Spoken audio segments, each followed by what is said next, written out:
What if I told you that every time you've been hurt, betrayed, disappointed, or devastated, it wasn't actually what happened to you that caused your pain? What if the real source of your suffering has been something entirely different? Something you've had complete control over this entire time, but nobody ever taught you how to use it. 2,000 years ago, in the dungeons of Rome, a slave named Epictetus discovered something that would change everything we know about human suffering. This man, who had every reason to be bitter, angry, and broken by life, instead became one of the most powerful and influential philosophers in human history. His discovery was so profound that it spread across empires, influenced kings and emperors, and has been quietly used by the most successful and resilient people throughout history. This ancient secret isn't just philosophy. Modern neuroscience has proven that what Epictetus discovered is literally how your brain works.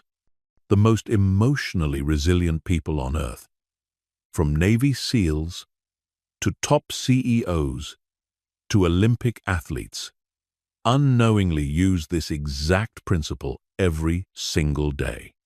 And today, you're going to learn how to master it completely. By the end of this audiobook, you will never experience emotional pain the same way again. Not because you'll become cold or heartless, but because you'll finally understand the difference between what actually hurts you and what you've been taught to believe hurts you. You're about to discover the most powerful psychological defense system ever created. One that has been hiding in plain sight for over 2 millennia. The ancient trick to never get hurt again isn't about avoiding pain. It's about becoming completely immune to the kind of suffering that destroys most people's lives. Are you ready to learn what the strongest minds in history have always known? Chapter 1. The Great Deception. Why everything you think you know about pain is wrong. For your entire life, you have been living under a massive deception. A lie so fundamental, so deeply embedded in how you think about the world, that you've never even questioned it. This lie has caused you more suffering than every actual bad thing that has ever happened to you combined. And the worst part? You've been the one telling yourself this lie over and over again, every single day. The lie is this: that other people, circumstances, and events have the power to hurt you. That when someone betrays you, they are the source of your pain. That when you don't get the job, the rejection is what devastates you. That when someone you love leaves, their departure is what breaks your heart. This seems so obvious, so self-evident, that questioning it feels absurd. Of course these things hurt you. Of course, external events cause your suffering. Everyone knows this, but here's the truth that will shatter everything you think you know about emotional pain. Nothing and no one outside of yourself has ever hurt you. Not once, not ever. Every moment of suffering you've experienced in your life has been created entirely within your own mind, by your own thoughts, by your own interpretations of what happened. The events themselves were neutral, completely neutral. You added the suffering. This isn't some feel-good philosophy or wishful thinking. This is the most practical, life-changing truth you can possibly understand. When you truly grasp this concept, when you see it clearly for the first time, your entire relationship with pain changes forever. You stop being a victim of circumstances and become the master of your own emotional experience. Let me prove this to you with a simple example. Imagine two people receive the exact same text message from their romantic partner. "We need to talk." Person A immediately spirals into panic, convinced this means their relationship is over, creating elaborate scenarios of betrayal and abandonment in their mind. They spend hours in agony, barely able to function. Person B reads the same message and thinks they probably want to discuss something important, and goes about their day normally until they can have the conversation. Same message, same external stimulus. Completely different emotional experiences. What's the difference? Their thoughts, their interpretations, their internal response to a neutral piece of information. Person A created suffering where none existed. Person B remained at peace. The message itself had no inherent power to cause pain. The pain was generated entirely by the meaning Person A attached to it. This principle applies to everything. Every breakup, every betrayal, every disappointment, every loss you've ever experienced. The external event was just data, just information about what happened. Your suffering came from what you told yourself that information meant. You created elaborate stories about what it said about you, about your future, about your worth. You compared it to how you thought things should be. You resisted what was, and demanded that reality be different. And in that resistance, in that gap between what happened and what you wanted to happen, you created your own suffering. The ancient Stoics understood this with crystal clarity. They knew that the source of all human suffering isn't what happens to us, but how we think about what happens to us. Epictetus, who spent his entire life as a slave and was physically disabled, said something that would echo through history. Men are disturbed not by things, but by the views which they take of things. He lived this principle. Despite having every external reason to be miserable, he became one of the most influential teachers of mental freedom the world has ever known. Marcus Aurelius, the most powerful man in the Roman Empire, wrote in his personal journal, "You have power over your mind, not outside events. Realize this, and you will find strength." Here was a man who could command armies, who had unlimited external power. Yet he understood that true power came from within. He knew that no external force could disturb his peace unless he allowed it to. But here's where most people get confused. They think this means that bad things don't happen, or that we should pretend everything is fine when it's not. That's not what this means at all. Bad things absolutely happen. People die. Relationships end. Businesses fail. People betray us. These are facts. But facts, by themselves, don't cause suffering. Suffering comes from our resistance to facts, from our insistence that reality should be different than its island. When you truly understand this distinction, you realize that you've been giving away your power your entire life. You've been allowing external circumstances to dictate your internal state. You've been living as if you were a puppet, with everyone and everything else pulling your strings. But the truth is, you're the one holding all the strings. You always have been.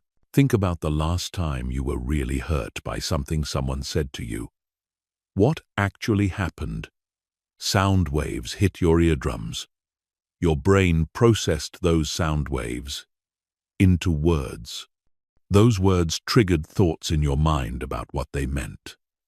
Those thoughts created emotions. Those emotions created your experience of pain. At what point in this process did the other person actually hurt you? They created sound waves. That's it. Everything else, the entire experience of being hurt, was created by your own mind. This doesn't mean you're weak or wrong for having been hurt. You were never taught this. Nobody ever explained to you that you had a choice in how you experienced external events. From childhood, you were taught the opposite, that when bad things happen, you're supposed to feel bad. That's normal. That's human. But normal doesn't mean optimal. Normal doesn't mean necessary. The most emotionally resilient people in the world, whether they realize it or not, have learned to separate what happens from what they make it mean. They don't waste their energy fighting reality. They don't create elaborate stories about what external events say about them. They deal with facts as facts and maintain their inner equilibrium regardless of external circumstances. This is not about becoming emotionless or uncaring.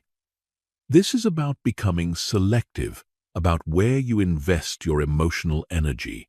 When you stop suffering over things you cannot control, you have enormous amounts of energy available for things you can control. When you stop being reactive to every external stimulus, you become incredibly powerful.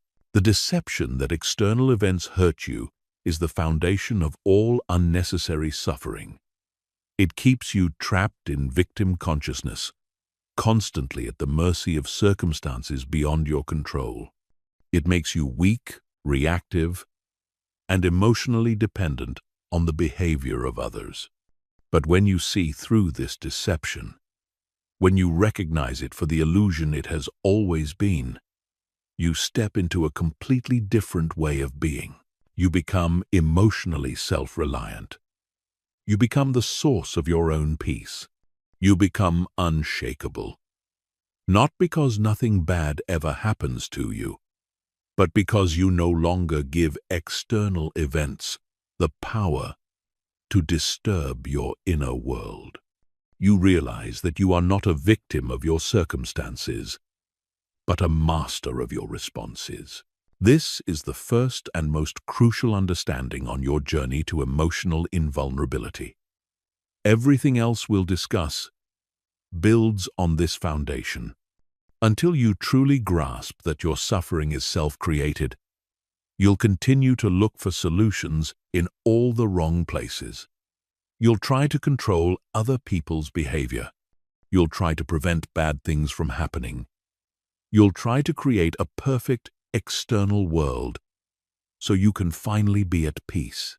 But once you understand that peace was always an inside job, everything changes.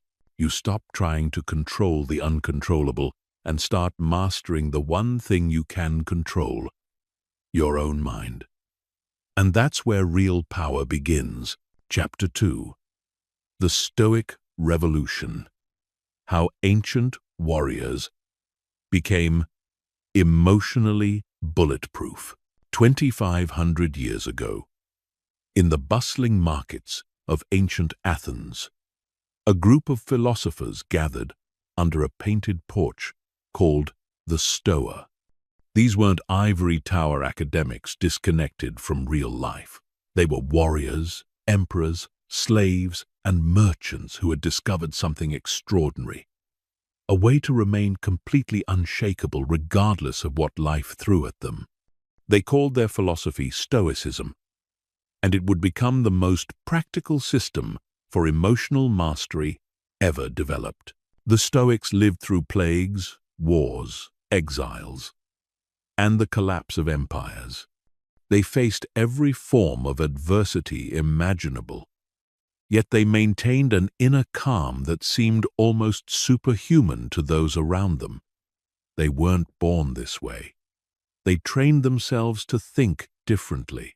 They developed mental practices that made them emotionally bulletproof. And their techniques are more relevant today than they've ever been. The foundation of Stoic philosophy rests on one revolutionary insight. We cannot control what happens to us, but we can always control how we respond to what happens to us. This might sound simple, but it's the most radical idea in human psychology. It means that no external force can make you angry, sad, frustrated, or devastated unless you give it permission. It means that your emotional state is always, ultimately, your choice. Epictetus, who we mentioned earlier, was born into slavery around 50 AD. He was owned by a Roman official and treated as property. His leg was broken by his master and never healed properly, leaving him permanently disabled. By every external measure, he had nothing. No freedom, no possessions, no control over his daily life. Yet this man, who had less external power than almost anyone in his society, became one of the most powerful thinkers in human history. How did he do it? He realized that while his master could control his body, no one could control his mind unless he allowed them to. He understood that freedom wasn't about external circumstances, but about internal response. He could choose his thoughts, his interpretations, his reactions, and in that choice, he found a freedom that no one could take away from him. Epictetus taught that there are only two categories of things in life: things we can control and things we cannot control. Things we can control include our thoughts, our judgments, our decisions, our responses, and our actions. Things we cannot control include other people's behavior, natural disasters, the past, the future, and death.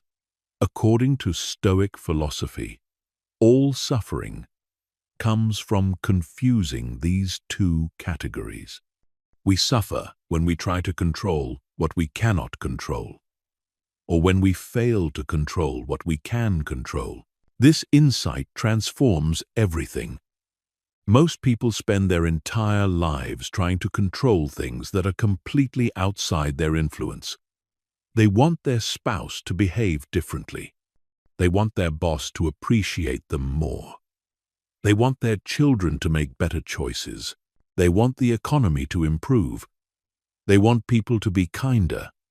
They want life to be fair.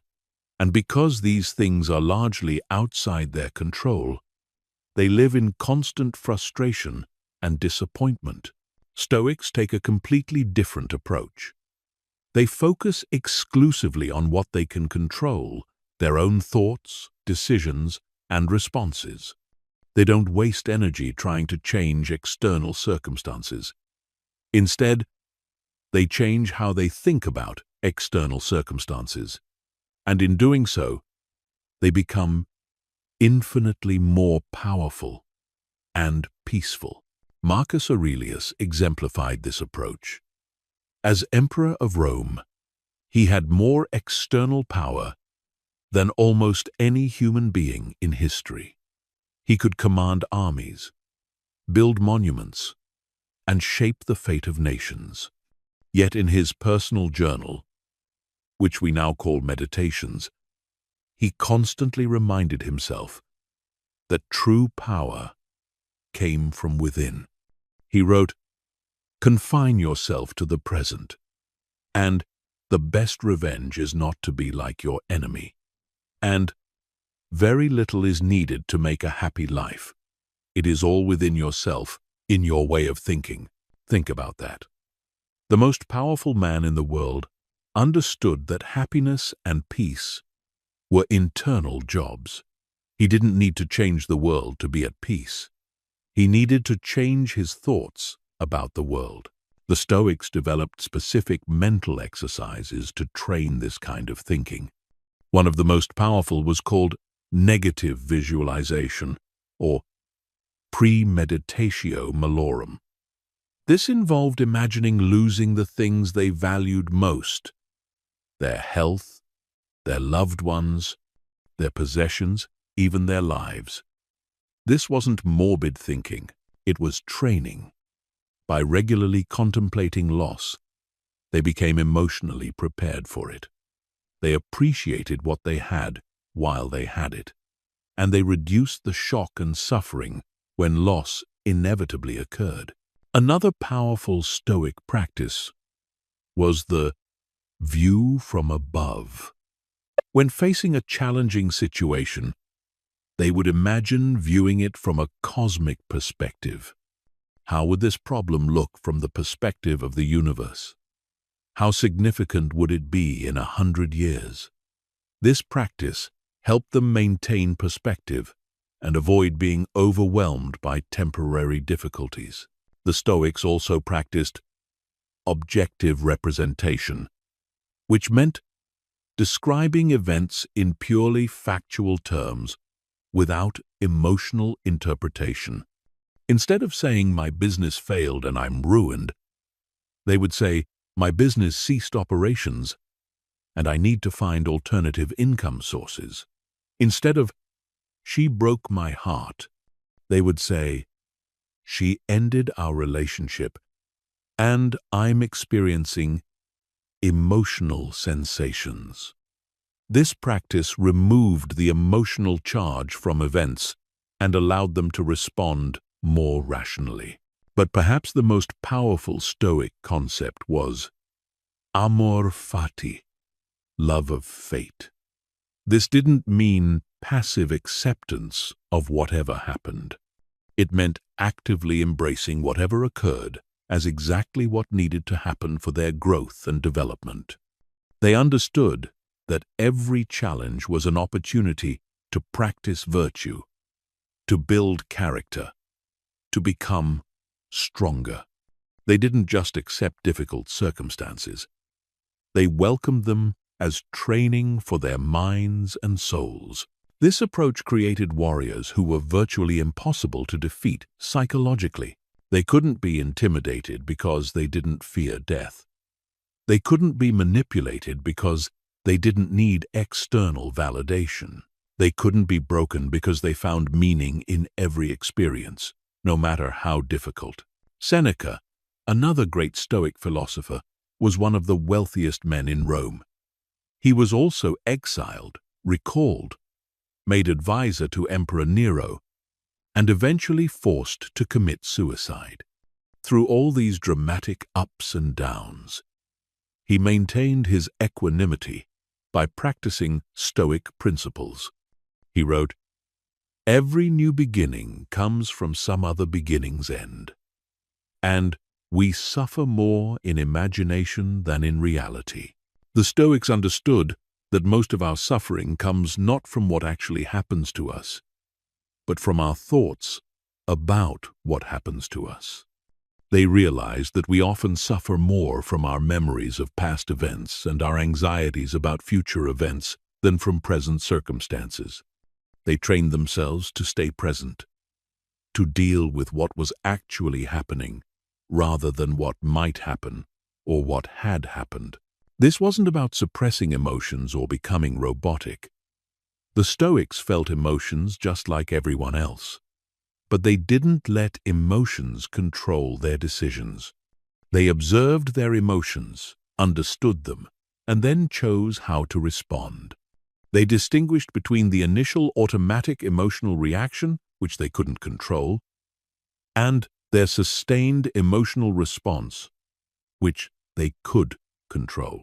For example, if someone insulted them, they might feel an initial flash of anger.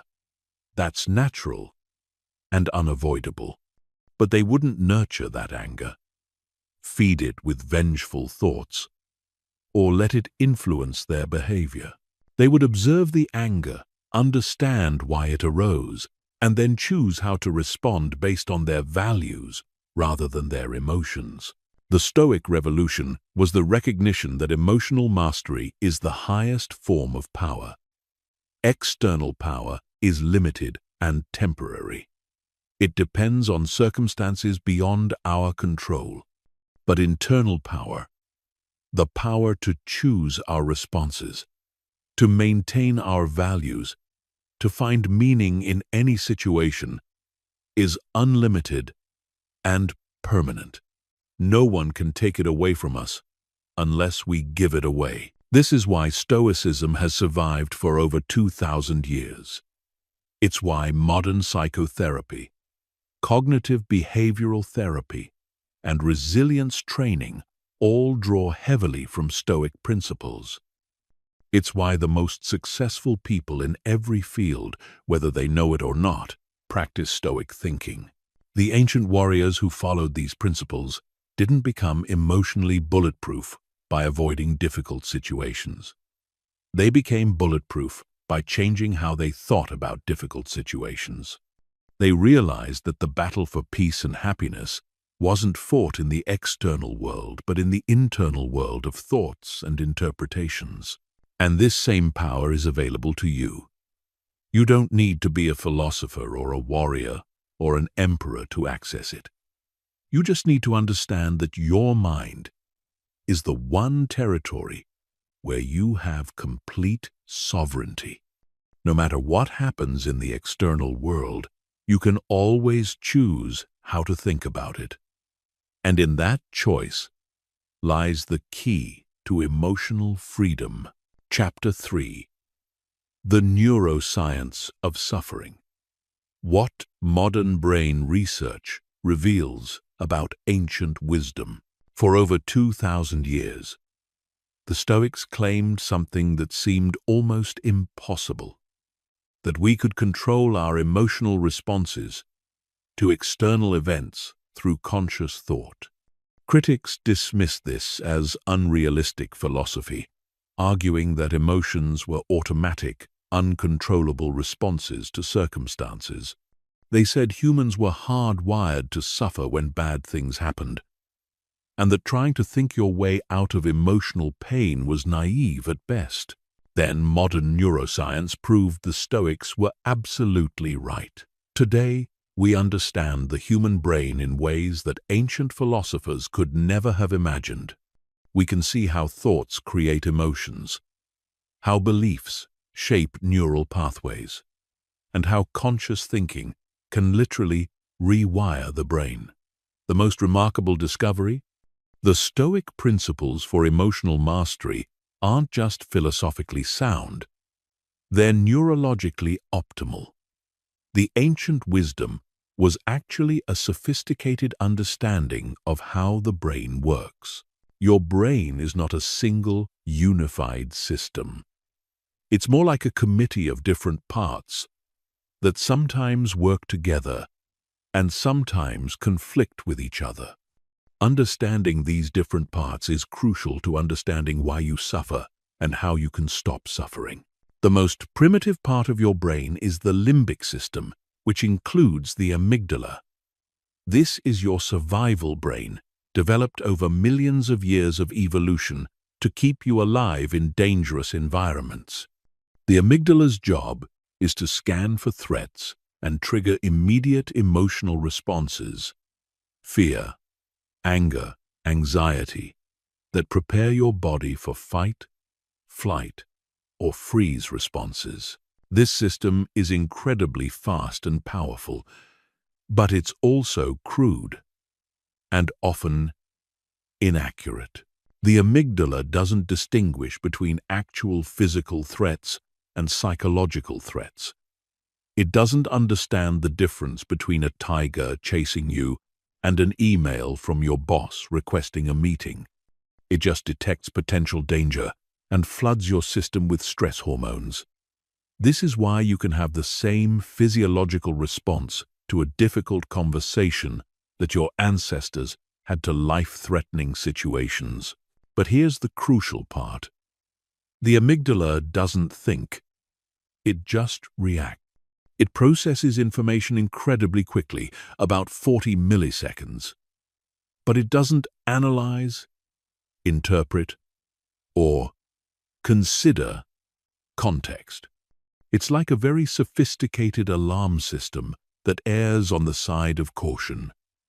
Better to have a false alarm than to miss a real threat. The thinking part of your brain is the prefrontal cortex, located right behind your forehead. This is where conscious thought, reasoning, planning, and decision-making occur. The prefrontal cortex is much slower than the amygdala. It takes about 500 milliseconds to process information, but it's infinitely more sophisticated. This is where you can analyze situations, consider multiple perspectives, and make conscious choices about how to respond. Here's the key insight that validates ancient Stoic wisdom. The amygdala and prefrontal cortex are in constant communication, and the prefrontal cortex can override the amygdala's responses. You can literally think your way out of emotional reactions. Your conscious mind can intervene between an external stimulus and your emotional response. When something happens to you, your brain goes through a specific sequence. First, sensory information enters your brain and goes to the thalamus, which acts like a relay station. From there, information travels along two pathways simultaneously. One pathway goes directly to the amygdala. This is the fast, emotional route. The other pathway goes to the prefrontal cortex.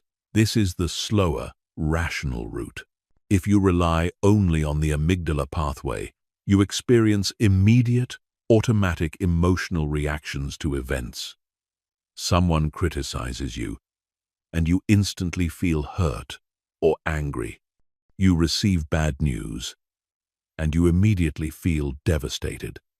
You face a challenge, and you automatically feel anxious. This is what most people experience most of the time. They're at the mercy of their amygdala's interpretations. But if you engage the prefrontal cortex pathway, you can interrupt this automatic process. You can pause between the stimulus and the response. You can consciously choose how to interpret what happened and how to respond to it. This is exactly what the Stoics were training when they practiced observing their thoughts and choosing their responses. Modern research has discovered something even more remarkable. The more you use your prefrontal cortex to override automatic emotional responses, the stronger it becomes. Neuroscientists call this neuroplasticity, the brain's ability to reorganize and create new neural pathways throughout your life.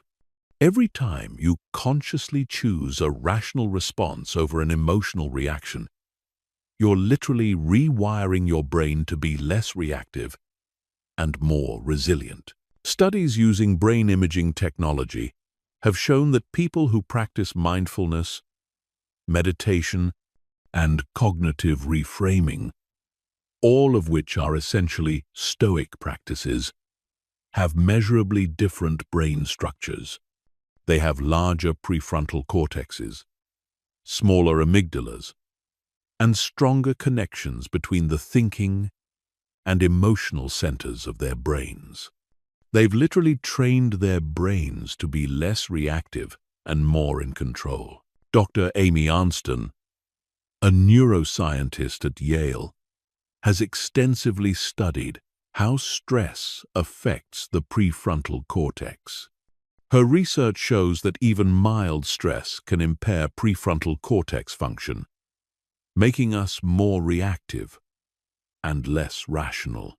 But she's also found that people who practice stress reduction techniques, particularly cognitive approaches that involve changing how you think about stressful situations, can maintain prefrontal cortex function even under pressure. This explains why Stoic practices are so effective. When you practice seeing events as neutral until you interpret them, you're keeping your prefrontal cortex engaged instead of letting your amygdala run the show. When you practice focusing on what you can control instead of what you can't control, you're directing your mental energy toward rational problem-solving instead of emotional rumination. Dr. Kevin Oxner, a neuroscientist at Columbia University, has conducted extensive research on emotion regulation. His studies show that cognitive reappraisal, changing how you think about a situation to change how you feel about it, is one of the most effective emotion regulation strategies. People who use cognitive reappraisal show increased activity in the prefrontal cortex and decreased activity in the amygdala. They literally think their way to emotional calm. The research on rumination provides another crucial insight. Rumination is the tendency to repeatedly think about negative events, analyzing them over and over, usually focusing on what went wrong and why. Studies consistently show that rumination is one of the strongest predictors of depression, anxiety, and other mental health problems. Why is rumination so destructive? Because it keeps the amygdala activated long after the triggering event has ended. Instead of allowing the emotional response to naturally fade, rumination keeps triggering it over and over. You're essentially giving yourself repeated doses of stress hormones by repeatedly reliving negative events in your mind. The Stoics understood this intuitively. They taught people to observe their thoughts without getting caught up in them, to deal with events once, and then move on, and to focus on the present moment rather than rehashing the past or worrying about the future. Modern neuroscience has proven that these practices are neurologically optimal for mental health and emotional resilience. Dr. Daniel Siegel, a psychiatrist and researcher at UCLA, has shown that the simple act of naming your emotions, what he calls "name it to tame it," can reduce amygdala activation and increase prefrontal cortex engagement. When you can accurately identify and label what you're feeling, you activate the rational part of your brain and reduce the emotional part's intensity. This is exactly what Stoics did when they practiced objective observation of their mental states. The research on cognitive behavioral therapy, CBT, provides even more validation for Stoic principles.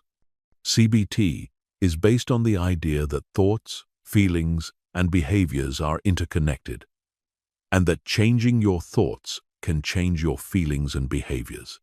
Hundreds of studies have shown that CBT is effective for treating depression, anxiety, PTSD, and many other conditions. The core insight of CBT, that how you think determines how you feel, is fundamental Stoic wisdom. Dr. Aaron Beck, the founder of cognitive therapy, identified what he called cognitive distortions, systematic errors in thinking that lead to emotional distress.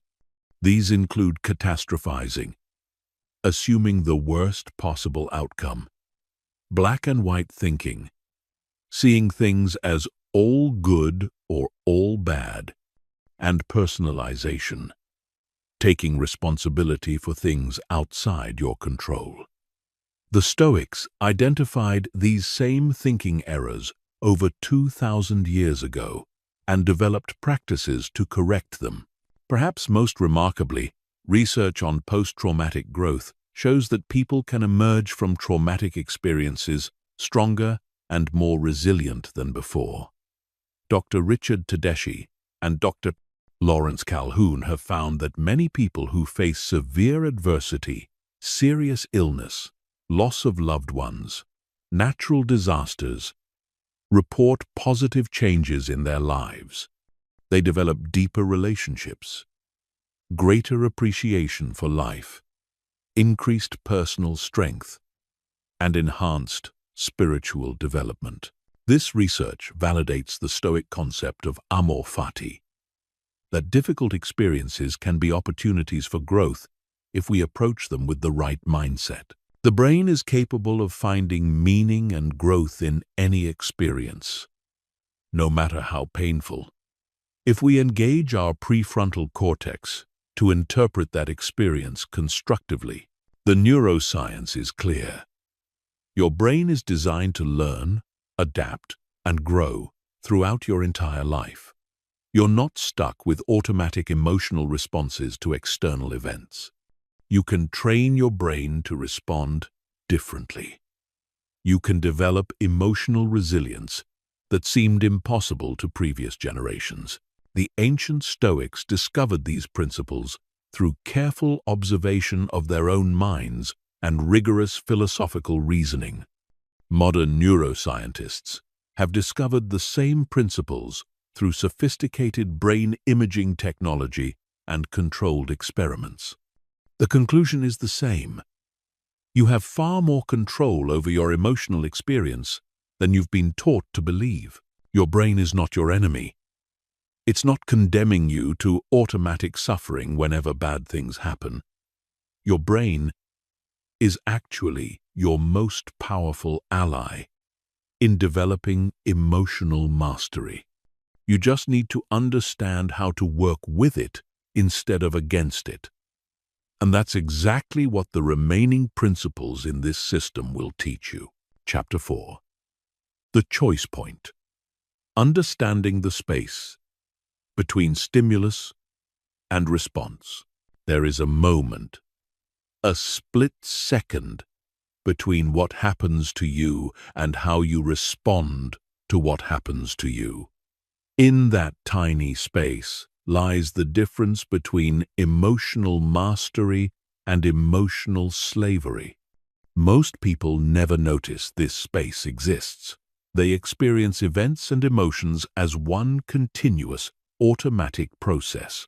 Something happens, they feel a certain way, and they believe they had no choice in the matter. But that space is real, and it's where all your power lies. Viktor Frankl, a Holocaust survivor and psychiatrist, discovered this space in the most horrific circumstances imaginable. In Nazi concentration camps, where external control was absolute and survival was uncertain, he found that one thing remained within his power: how he chose to think about his circumstances. He wrote, "Between stimulus and response, there is a space. In that space is our power to choose our response. In our response lies our growth and our freedom." Frankl observed that while prisoners had no control over their external circumstances, they retained complete control over their internal responses.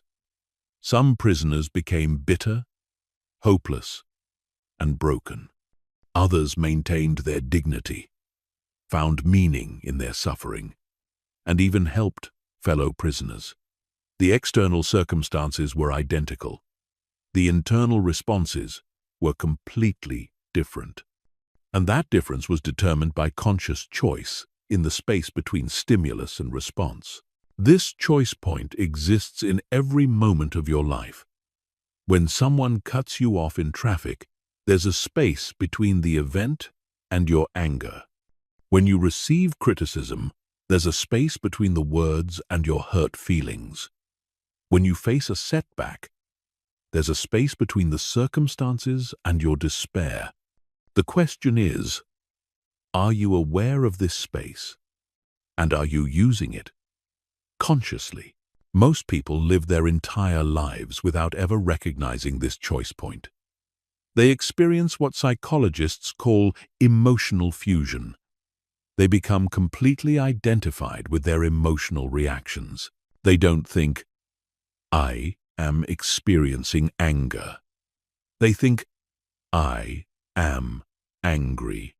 They don't observe their thoughts. They become their thoughts. They don't notice their interpretations. They mistake their interpretations for reality. This fusion creates the illusion that emotions are automatic and uncontrollable. If someone insults you and you immediately feel hurt, it seems like the insult directly caused the hurt.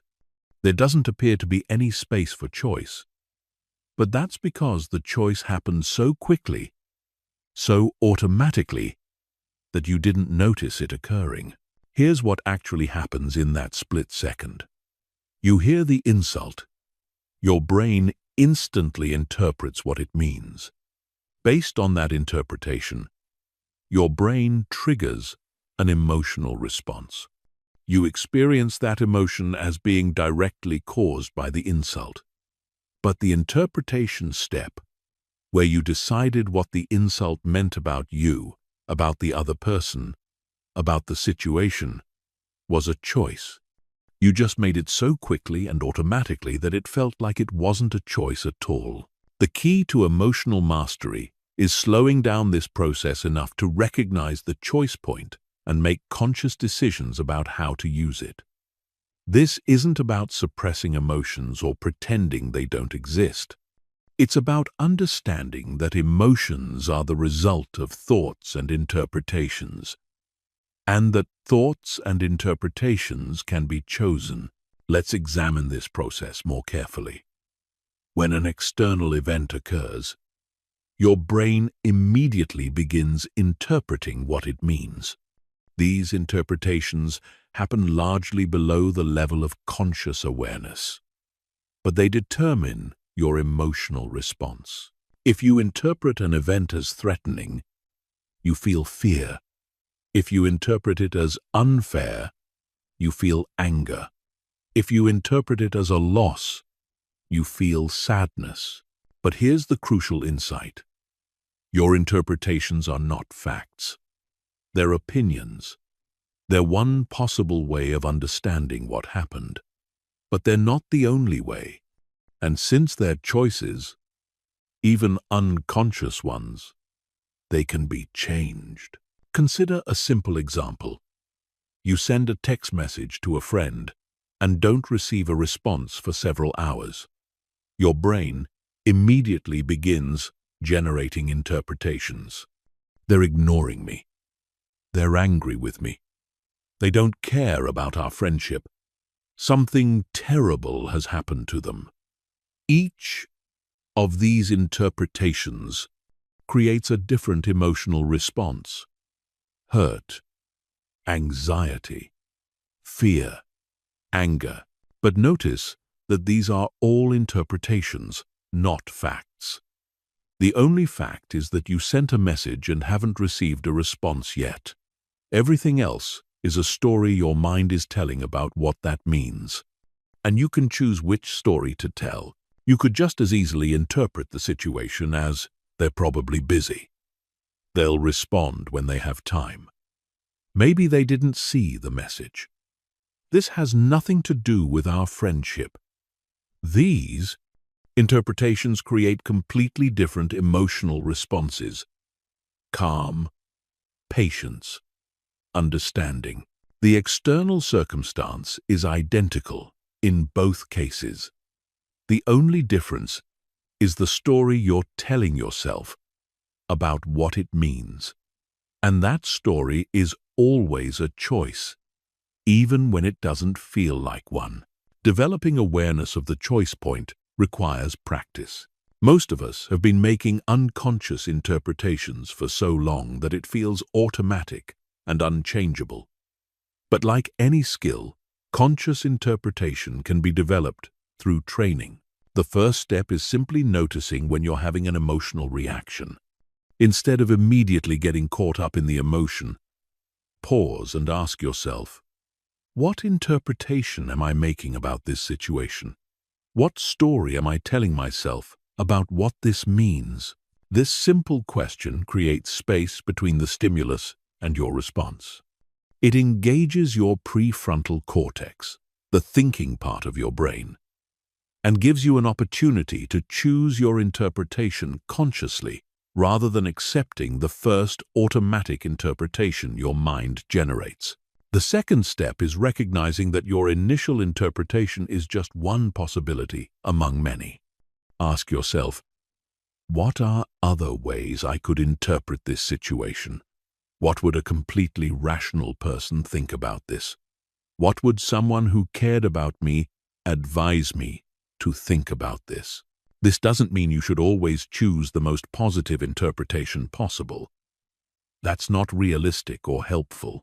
It means you should choose the most accurate, useful interpretation, the one that's most aligned with facts rather than fears, the one that empowers you rather than victimizes you. the one that moves you toward your goals rather than away from them. The third step is consciously choosing your interpretation and your response. Based on the most accurate and useful way of understanding the situation, how do you want to respond? What would be most aligned with your values? What would be most likely to create the outcome you want? This process might seem slow and cumbersome at first, but with practice it becomes incredibly fast. Eventually, you develop the ability to recognize choice points and make conscious interpretations almost instantaneously. You become skilled at catching automatic interpretations before they create unwanted emotional responses. Advanced practitioners of this skill report a profound sense of emotional freedom. They still experience the full range of human emotions, but they're no longer at the mercy of those emotions. They choose when to be angry and when to be calm. They choose when to grieve and when to let go. They choose when to be concerned and when to be confident. This isn't about becoming emotionally numb or disconnected. It's about becoming emotionally intelligent. It's about understanding that emotions are information, not commands. They tell you something about how you're interpreting a situation, but they don't have to dictate your behavior. When you master the choice point, you realize that emotional resilience isn't about being tough enough to endure whatever happens to you. It's about being wise enough to choose your responses to whatever happens to you. It's about recognizing that while you can't control external events, you have complete control over the space between those events and your responses to them. This space, this choice point, is where all emotional mastery begins. It's where you stop being a victim of circumstances and start being the author of your own experience. It's where you discover that no one and nothing outside of yourself has the power to make you feel anything unless you give them that power. And once you understand this, once you really see that this choice exists in every moment, your entire relationship with life changes. You stop being afraid of what might happen to you because you know you can choose how to respond to whatever happens. You stop trying to control other people's behavior because you know your peace doesn't depend on their behavior. You stop being a victim of your emotions because you understand that your emotions are the result of your choices. The space between stimulus and response is where freedom lives. It's where power lives. It's where peace lives. And it's available to you in every single moment of your life. Chapter 5. Emotional Alchemy.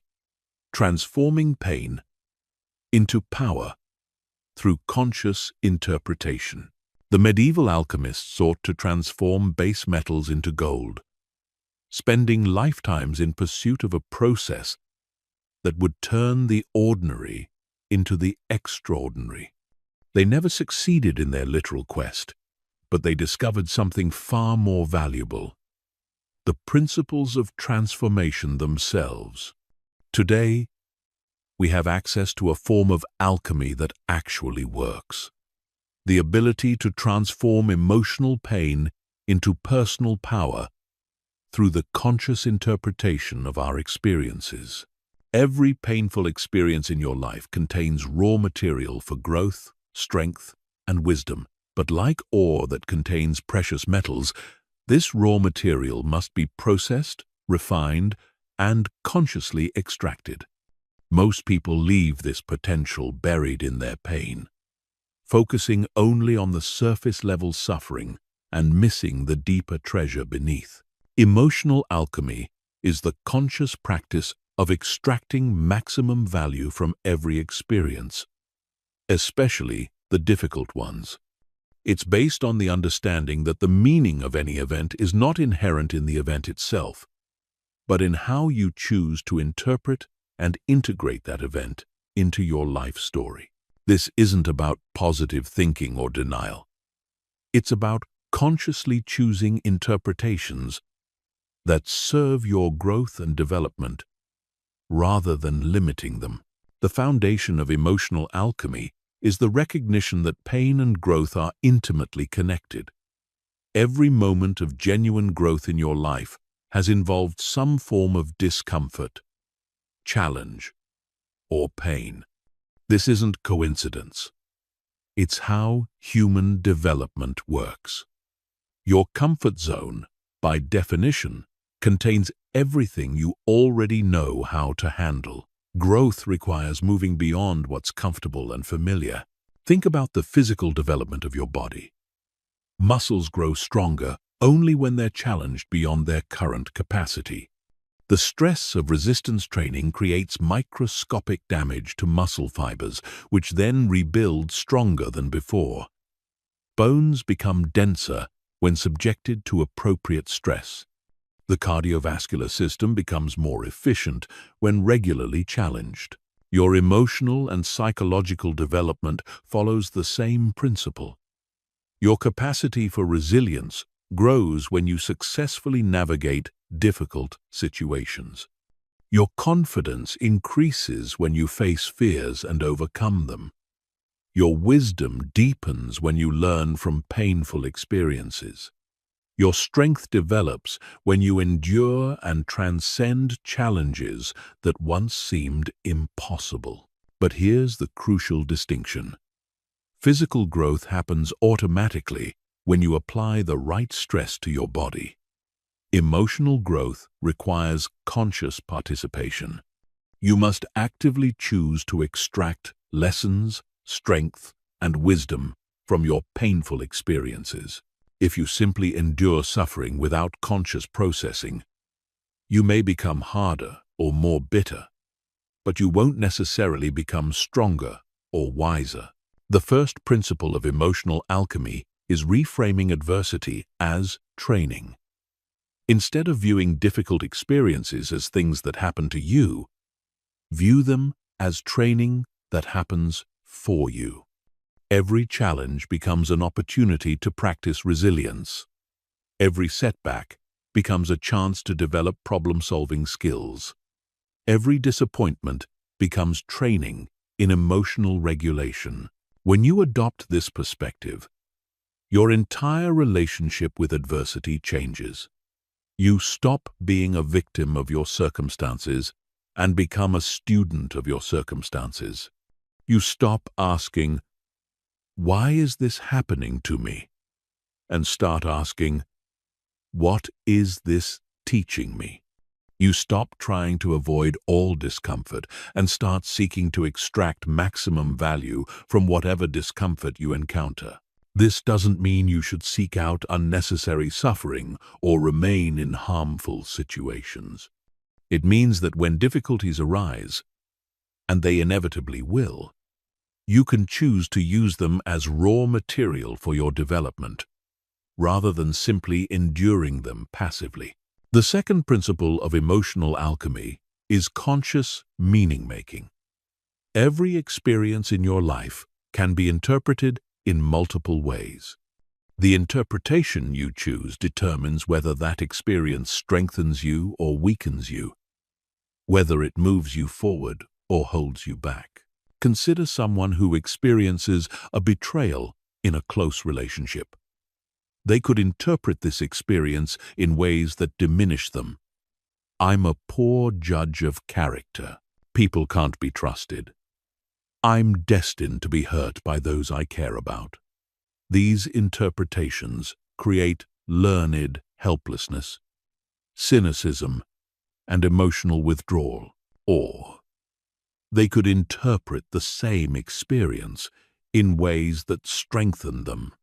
I've learned important red flags to watch for in future relationships. I've discovered my capacity to survive and recover from betrayal. I now know that my worth isn't determined by how others treat me.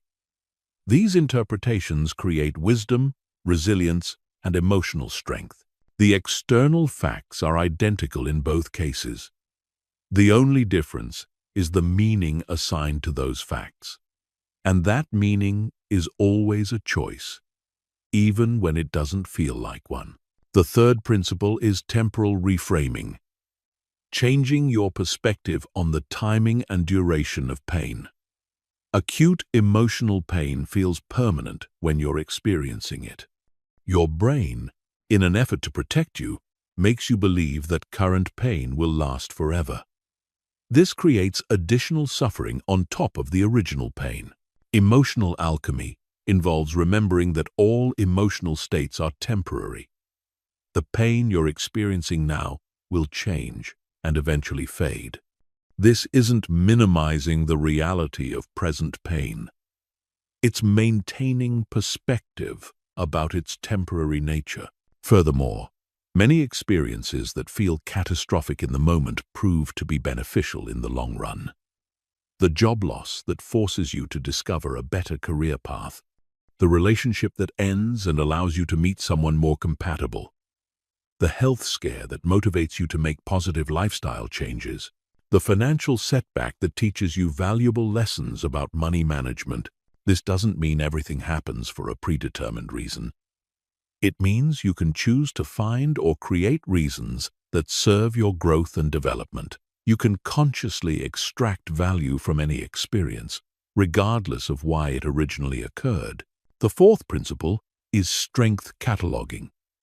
Consciously recognizing and recording the strengths you develop through difficult experiences.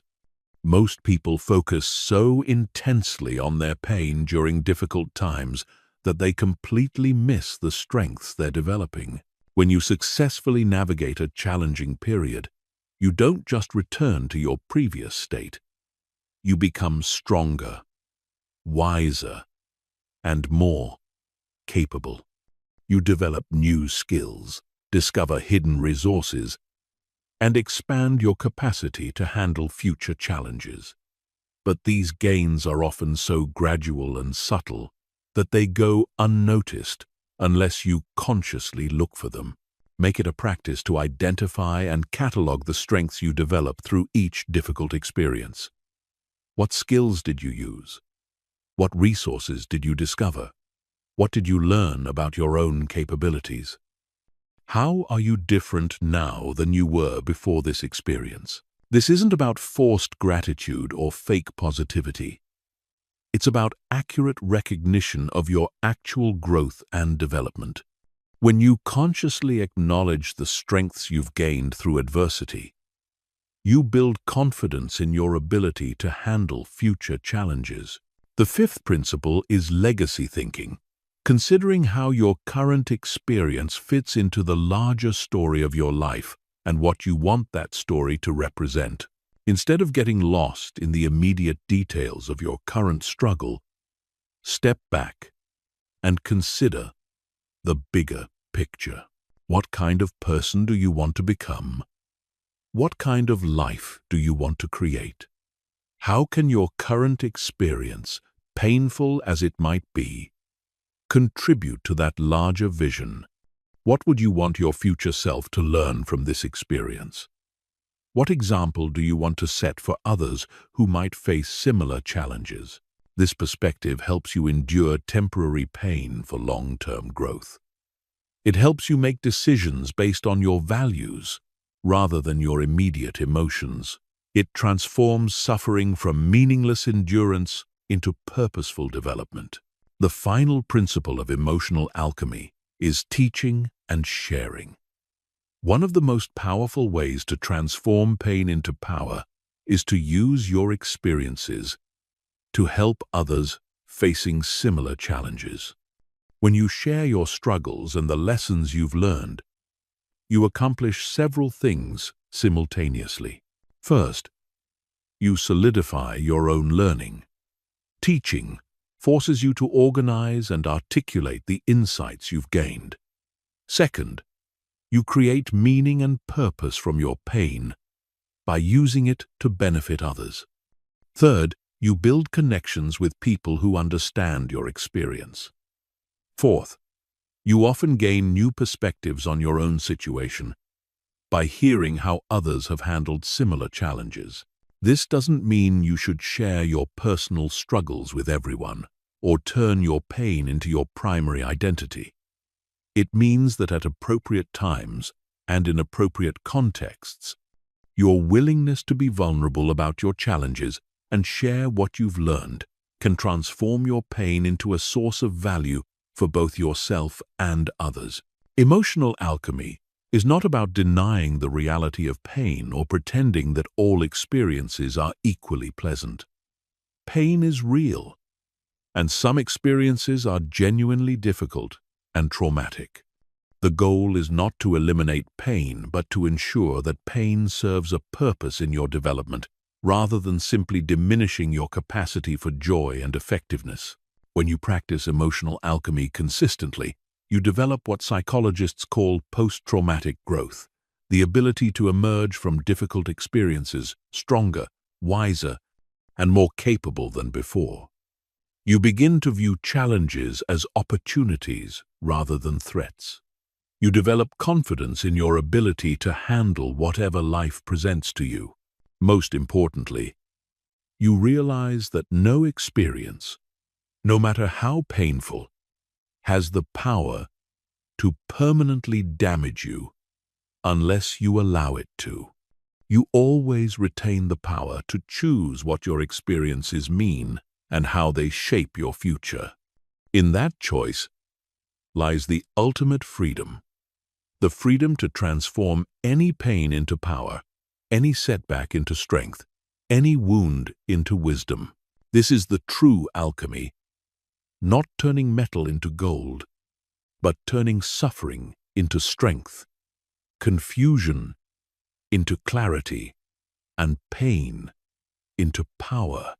And unlike the medieval alchemists' elusive dreams, this transformation is completely within your control.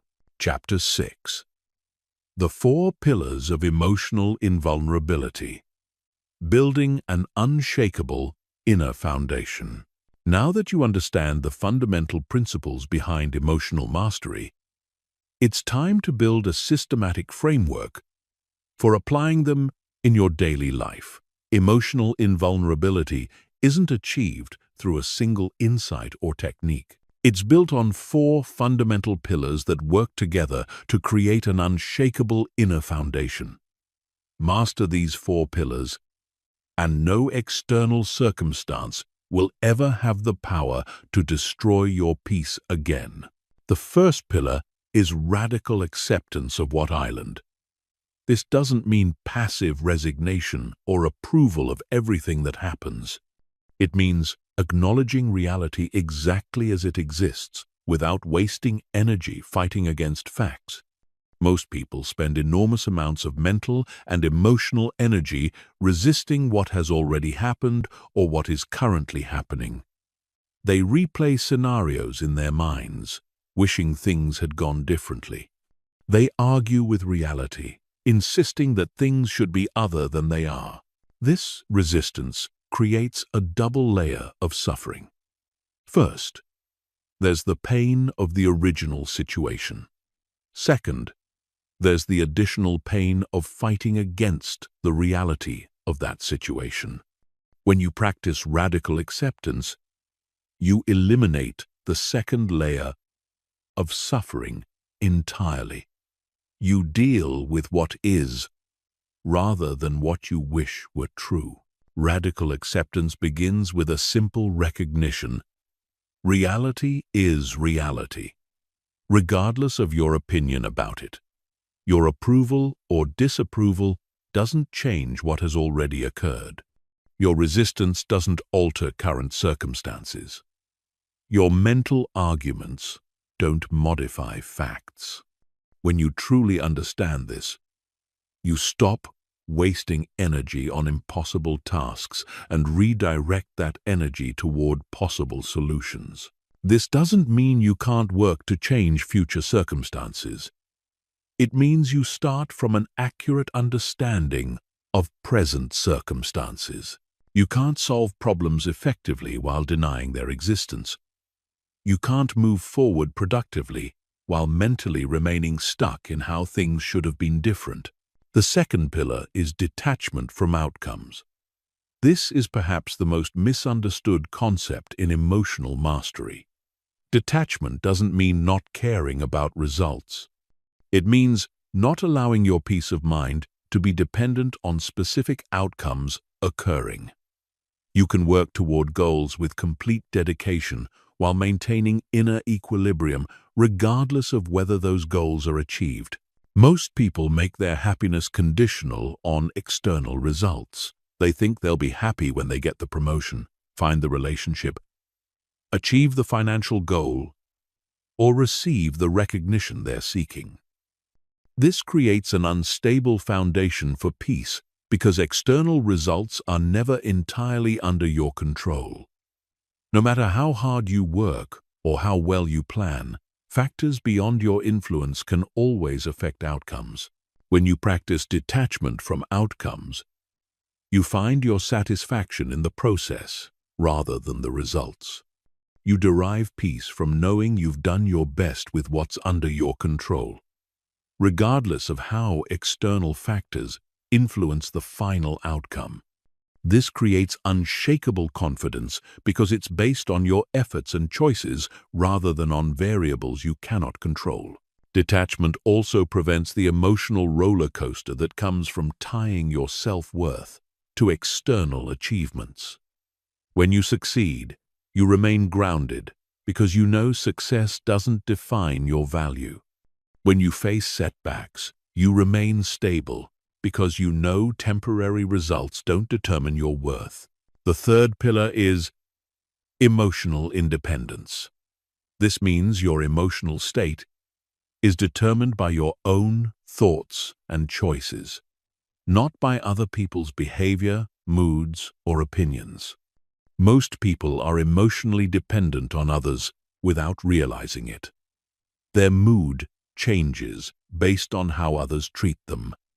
Their confidence fluctuates based on external validation. Their peace depends on other people's approval. Emotional independence doesn't mean isolation or not caring about relationships.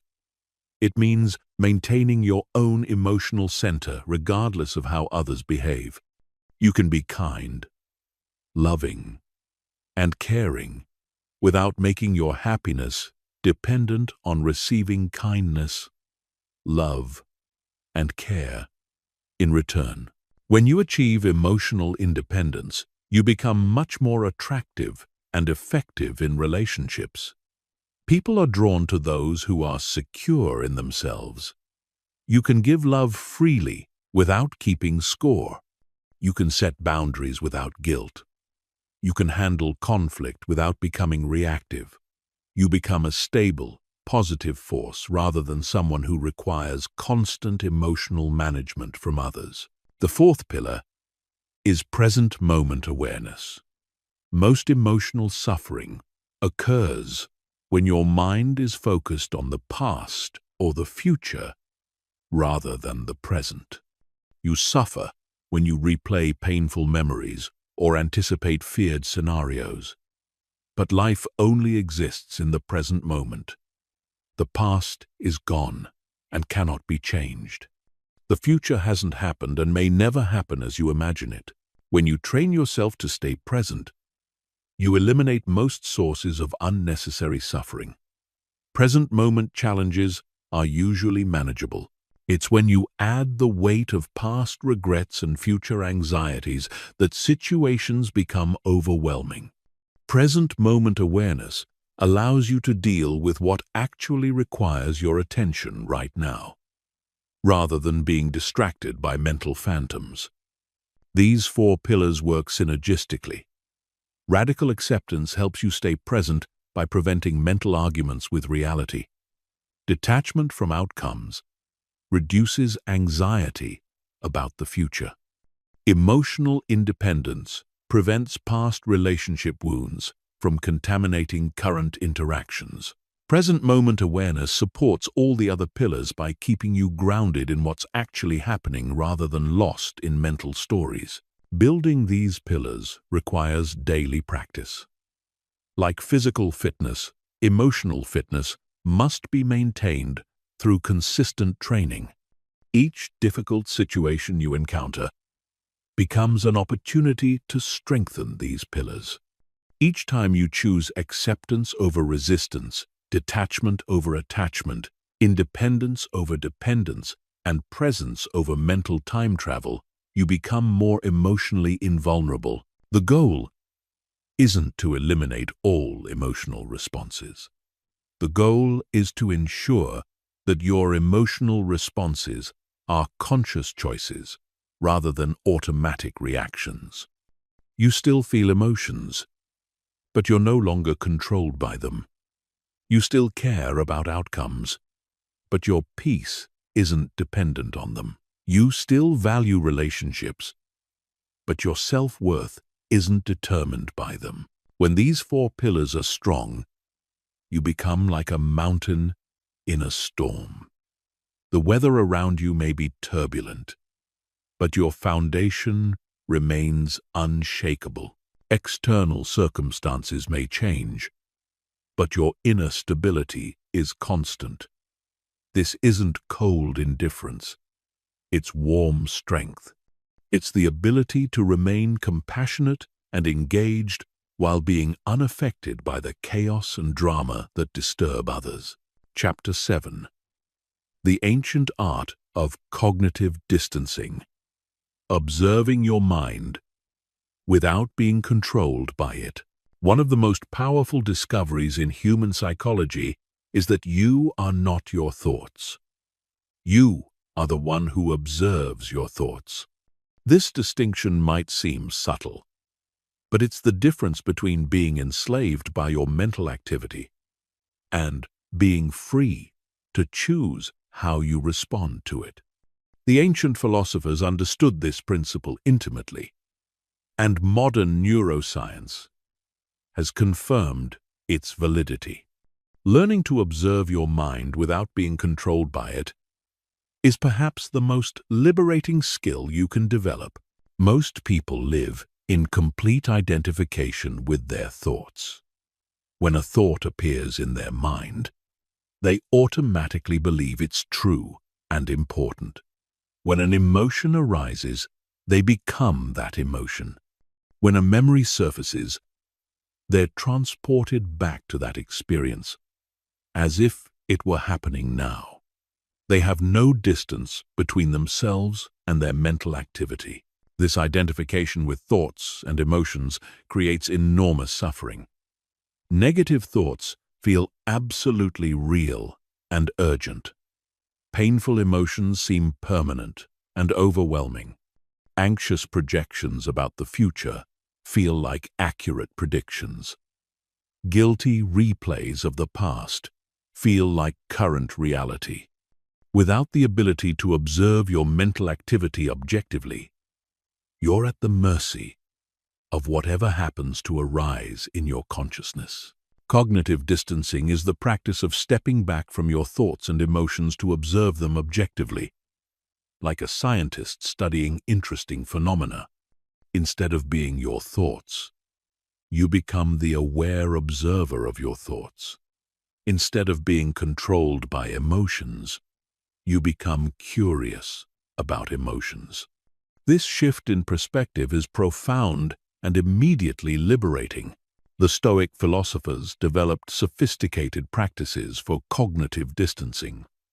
Marcus Aurelius regularly wrote observations about his own mental states in his personal journal. He would note his thoughts, examine his reactions, and remind himself of fundamental principles. Epictetus taught students to observe their judgments and opinions as separate from external facts. Seneca practiced viewing his daily experiences from multiple perspectives to avoid being trapped in single interpretations. Modern mindfulness meditation is essentially the same practice. You sit quietly and observe whatever arises in your consciousness. Thoughts, emotions, sensations, memories, without judging them or trying to change them. You simply notice what's happening in your mind without becoming identified with it. This practice develops what psychologists call metacognition, awareness of your own thinking processes. The key insight that makes cognitive distancing possible is understanding that thoughts are mental events, not absolute truths. A thought is just neural activity in your brain, no different from any other biological process. The fact that you can think something doesn't make it true, important, or worth following. Thoughts arise automatically based on past conditioning, current circumstances, and random neural firing. They don't represent your deepest wisdom or most accurate perceptions. When you practice cognitive distancing, you begin to notice patterns in your thinking that you never saw before. You realize that certain types of thoughts arise in predictable situations. You see how your mind automatically jumps to worst-case scenarios when you're tired or stressed. You observe how it creates elaborate stories based on minimal evidence. You notice how it tends to ruminate on certain topics while avoiding others. This awareness is incredibly valuable because it allows you to stop taking your thoughts so seriously. You realize that your mind is often unreliable, biased, and reactive. This doesn't mean you should ignore your thoughts completely, but it means you should evaluate them carefully before believing them or acting on them. The practice of cognitive distancing begins with simple observation. Throughout your day, periodically step back and notice what's happening in your mind. What thoughts are present? What emotions are you experiencing? What mental stories are you telling yourself about current situations? Don't try to change anything initially. Just develop the habit of observing your mental activity objectively. As you become more skilled at observation, you can begin questioning your thoughts more systematically. When you notice a thought that's creating emotional distress, ask yourself, is this thought actually true? Is it helpful? Is it based on facts or on fears? What would I tell a friend who was having this thought? What's a more accurate or balanced way to view this situation? This questioning process isn't about positive thinking or denial. It's about developing intellectual honesty about your mental activity. Most thoughts, especially negative ones, contain some element of truth, but are exaggerated, incomplete, or skewed in unhelpful directions. By examining your thoughts more carefully, you can extract whatever useful information they contain, while discarding the distortions and exaggerations. Another powerful cognitive distancing technique is labeling your mental activity. Instead of saying, "I am angry," say, "I'm experiencing anger." Instead of, "I'm a failure," try, "I'm having thoughts about failure." Instead of, "This situation is terrible," observe, "I'm interpreting this situation as terrible." These subtle linguistic changes create psychological distance between you and your mental activity. You can also practice viewing your thoughts from different perspectives. If you're worried about a future event, ask yourself, how will this matter in 5 years? What would a completely rational person think about this situation? What would someone who loves me advise me to think? What would I think about this if it were happening to someone else? Time distancing is another valuable technique. When experiencing intense emotions, remind yourself that this mental state is temporary. All thoughts and emotions arise and pass away. The anger you're feeling right now will fade. The anxiety you're experiencing will diminish. The sadness that seems overwhelming will lighten. Nothing in your mental experience is permanent. As you develop skill in cognitive distancing, you'll notice that your relationship with difficult thoughts and emotions changes dramatically. Instead of being afraid of negative mental states, you become curious about them. Instead of trying to avoid or suppress unwanted thoughts, you observe them with interest. Instead of being controlled by your emotions, you use them as information about how you're interpreting situations. This doesn't mean you become cold or disconnected from your inner life. You actually become more aware of your thoughts and emotions, not less. But that awareness is no longer filtered through identification and reactivity. You can experience the full range of human emotions without being enslaved by them. You can acknowledge difficult thoughts without believing they represent ultimate truth. The ultimate goal of cognitive distancing is freedom. Freedom from being controlled by automatic mental reactions. Freedom from believing every thought that arises in your consciousness. Freedom from being emotionally hijacked by temporary mental states. When you master this skill, you become the conscious director of your inner experience, rather than a passive victim of your mental activity. Chapter 8. Rewriting your inner narrative. How to become the author of your own story.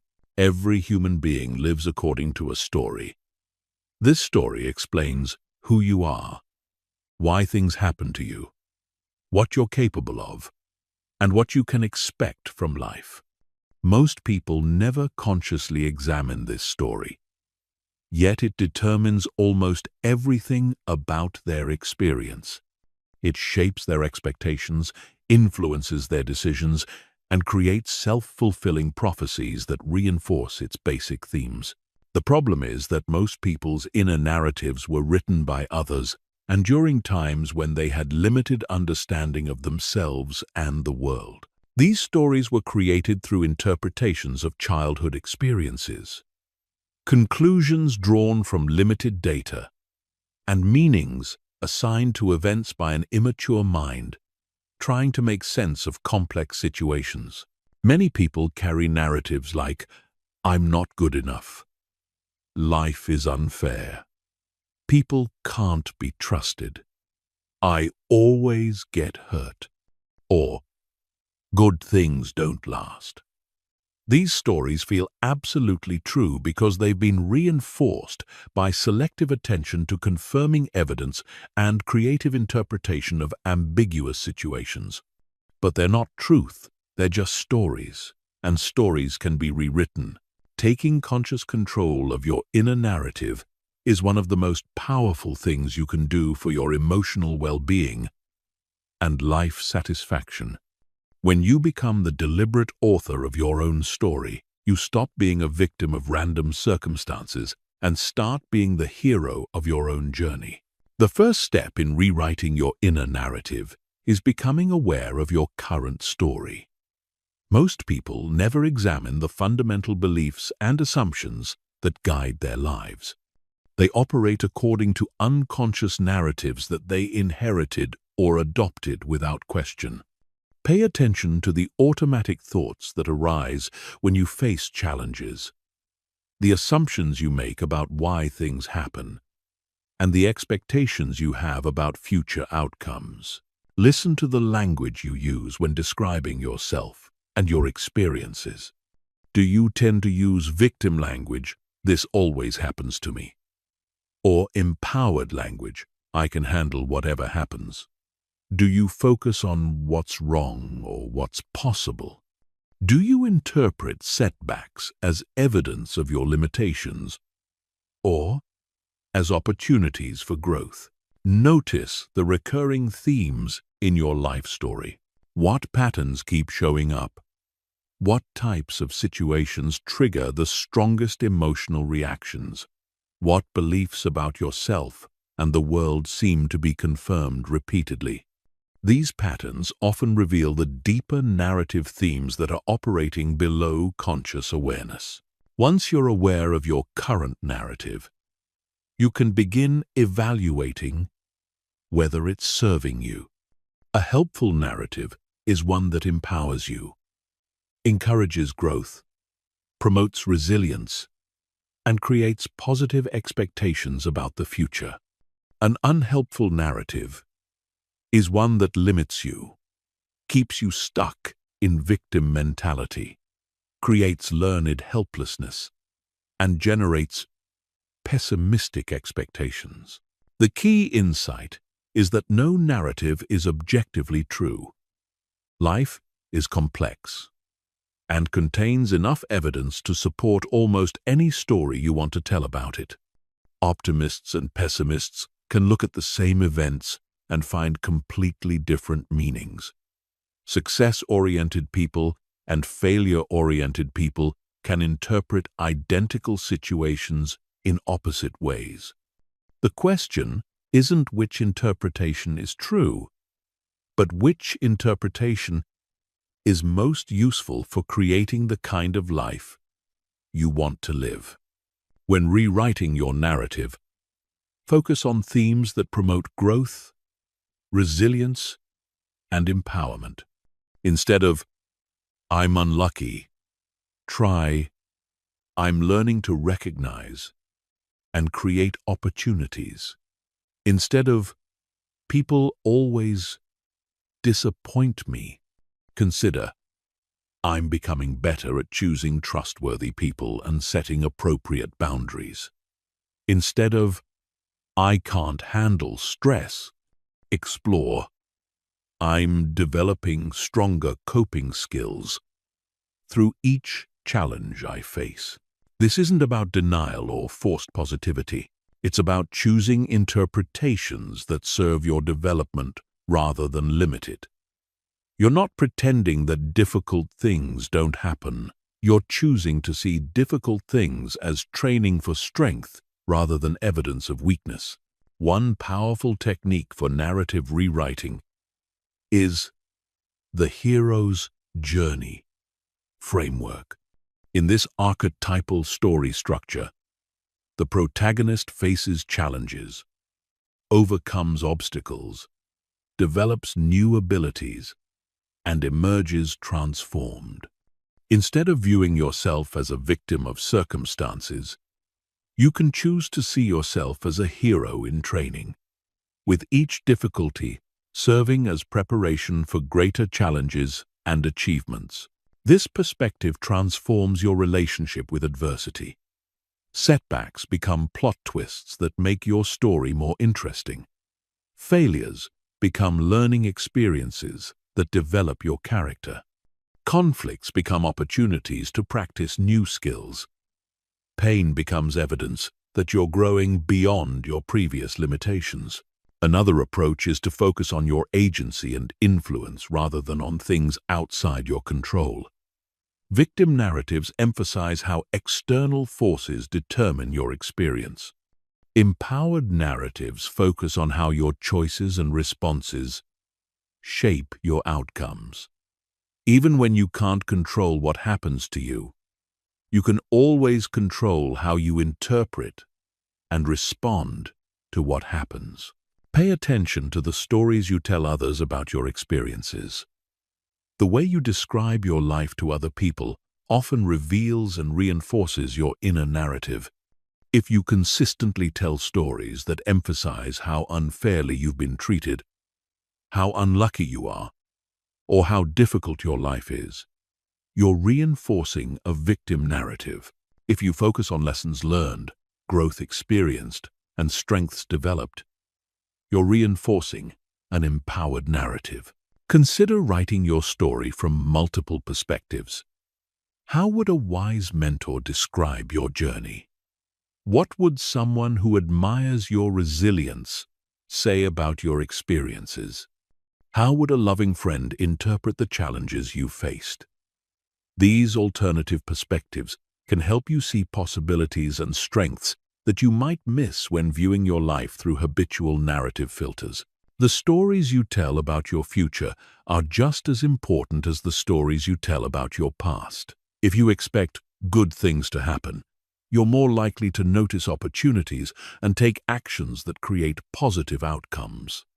If you expect disappointment and failure, you're more likely to behave in ways that fulfill those expectations. Develop narratives about your future that are both realistic and inspiring. Instead of vague, positive thinking, create specific visions of how you want to grow, what you want to contribute, and how you want to handle future challenges. Base these narratives on your actual strengths and capabilities while stretching toward your potential. Remember that changing your inner narrative is an ongoing process, not a one-time event. Your story will continue to evolve as you gain new experiences and develop greater self-understanding. The goal isn't to create a perfect story, but to maintain conscious authorship of your story. You want to be actively choosing the meanings, themes, and expectations that guide your life, rather than passively accepting whatever narrative happened to develop through unconscious processes. When you master the art of conscious narrative creation, you gain tremendous power over your emotional experience and life direction. You stop being a character in someone else's story and become the author of your own epic. You realize that while you can't control all the events in your life, you can always control the story you tell about those events. And that story, more than the events themselves, determines the quality of your experience and the trajectory of your future. Chapter 9. The Shield of Indifference. Strategic emotional detachment for maximum protection. There is an ancient Stoic practice so powerful that it can make you virtually immune to emotional manipulation, social pressure, and the opinions of others. It's called the discipline of desire, or what we might today call strategic emotional detachment. This isn't about becoming cold or uncaring. It's about developing the ability to remain emotionally centered regardless of external circumstances or other people's behavior. Strategic emotional detachment is based on a profound insight. Most of your emotional suffering comes not from what people do to you, but from your emotional investment in what people do to you. When you're heavily invested in specific outcomes or behaviors from others, you become vulnerable to disappointment, frustration, and manipulation. When you practice strategic detachment, you maintain your emotional equilibrium regardless of how others behave. This concept is often misunderstood as indifference or apathy, but that's not what true detachment means. You can care about people and situations while remaining emotionally detached from specific outcomes. You can work toward goals with dedication while maintaining inner peace, regardless of results. You can love others while not being dependent on their behavior for your happiness. The key distinction is between caring and attachment. Caring is a choice to value something or someone. Attachment is emotional dependency on external conditions being a certain way.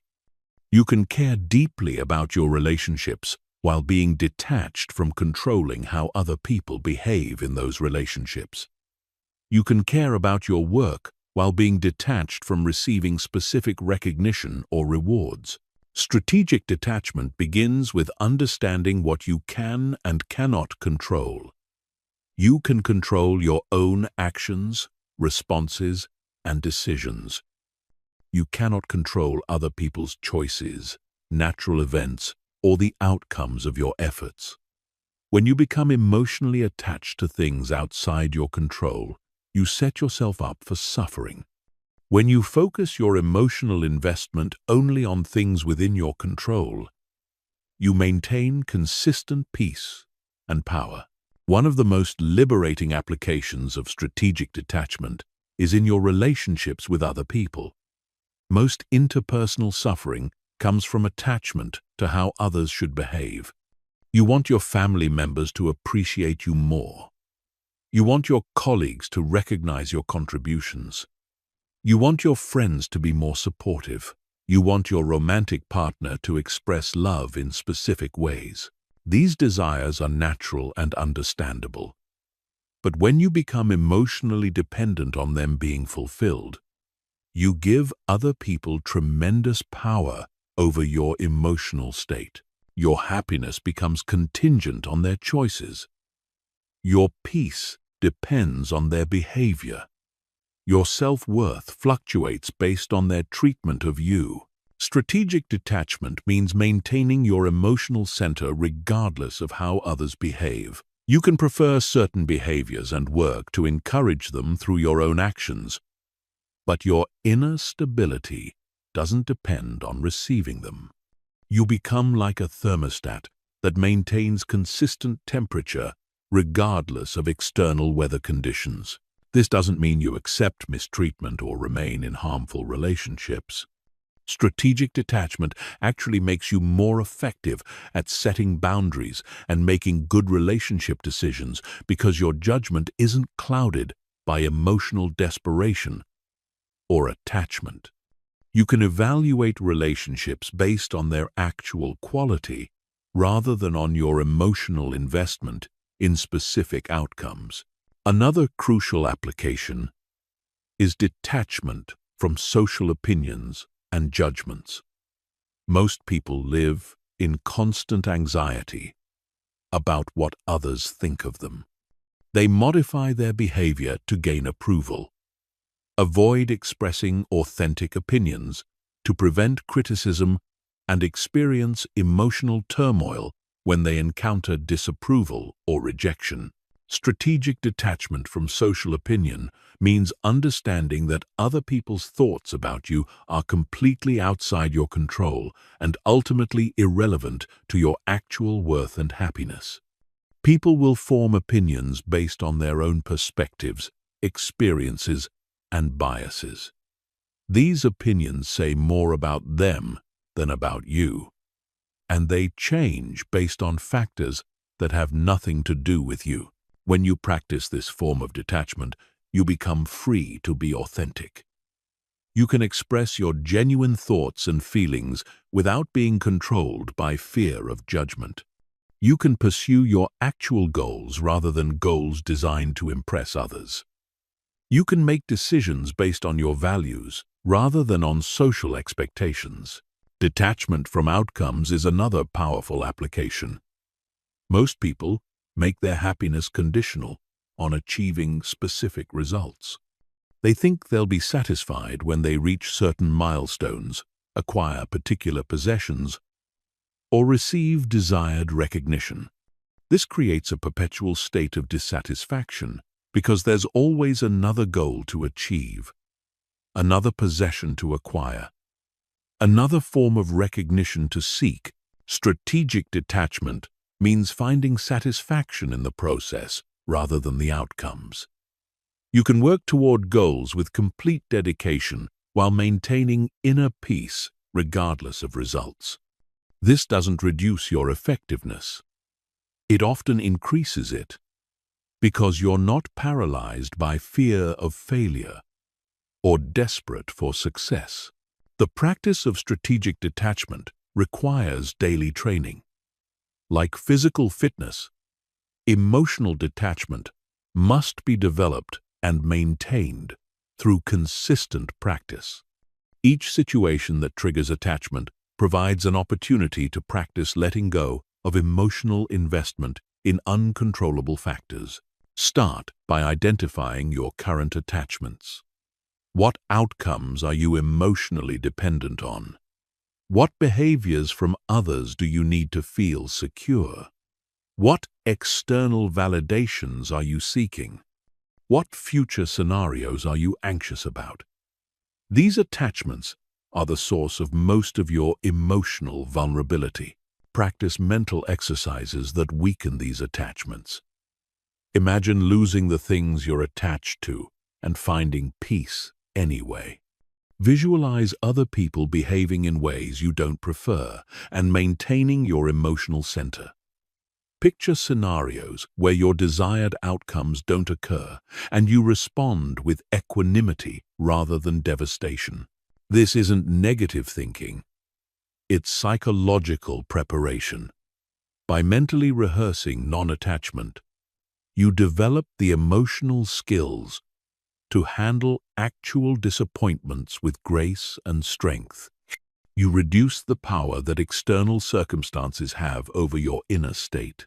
Develop alternative sources of satisfaction that are completely within your control.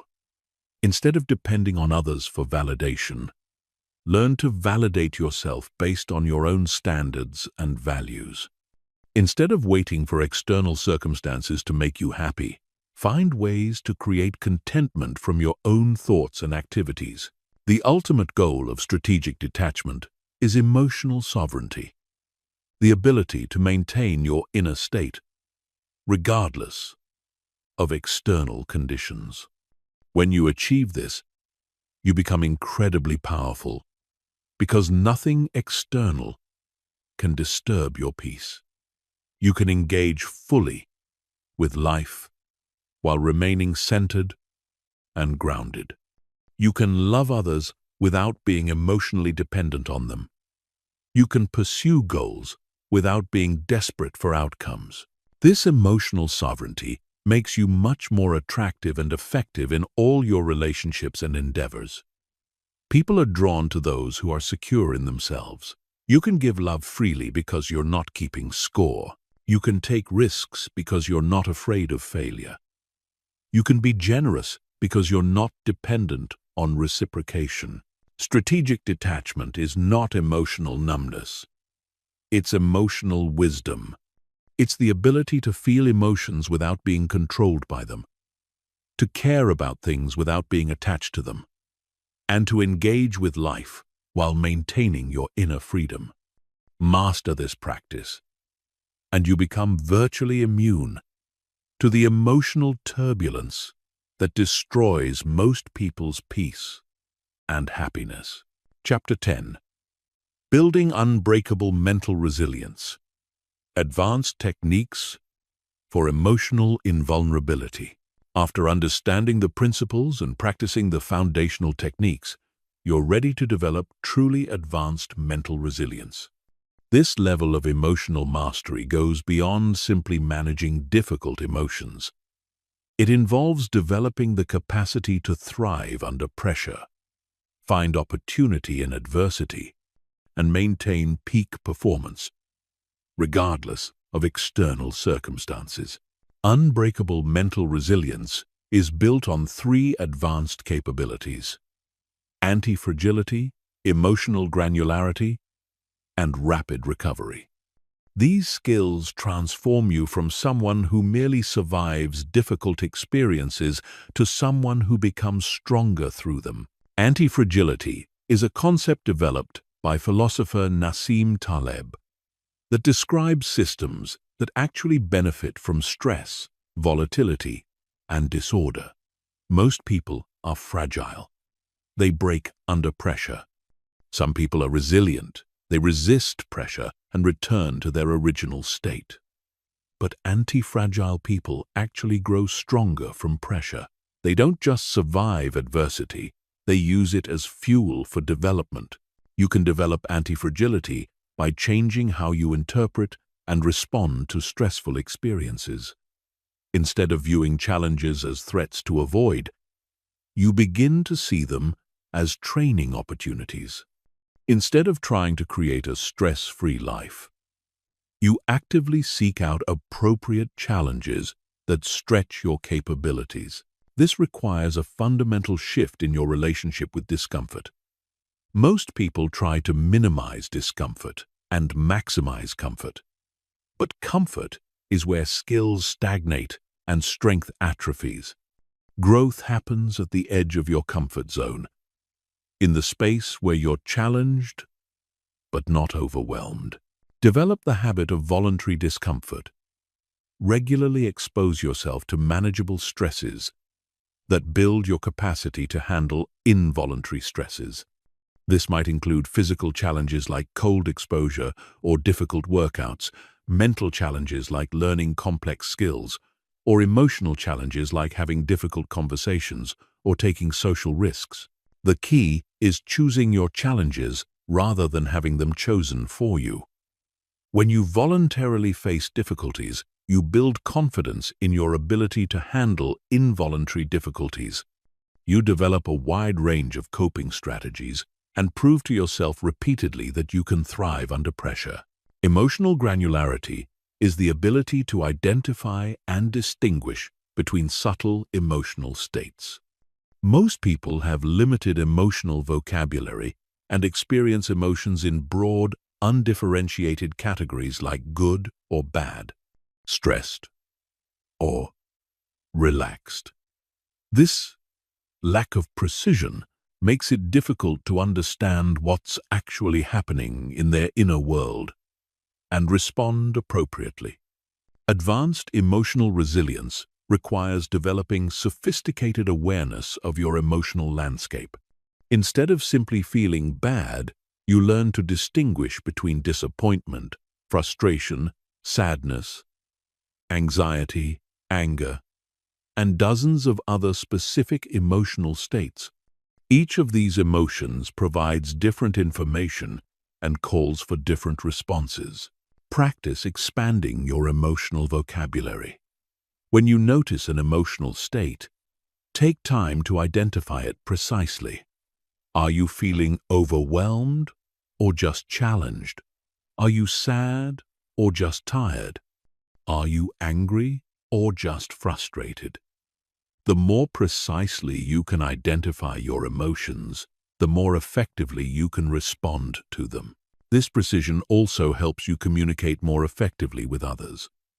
Instead of saying, "I feel bad about this situation," you might say, "I feel disappointed that this didn't work out as planned, but I'm optimistic about finding alternative solutions."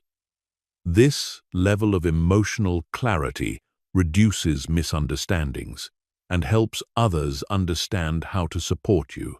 Rapid recovery is the ability to return to baseline emotional functioning quickly after experiencing stress or trauma.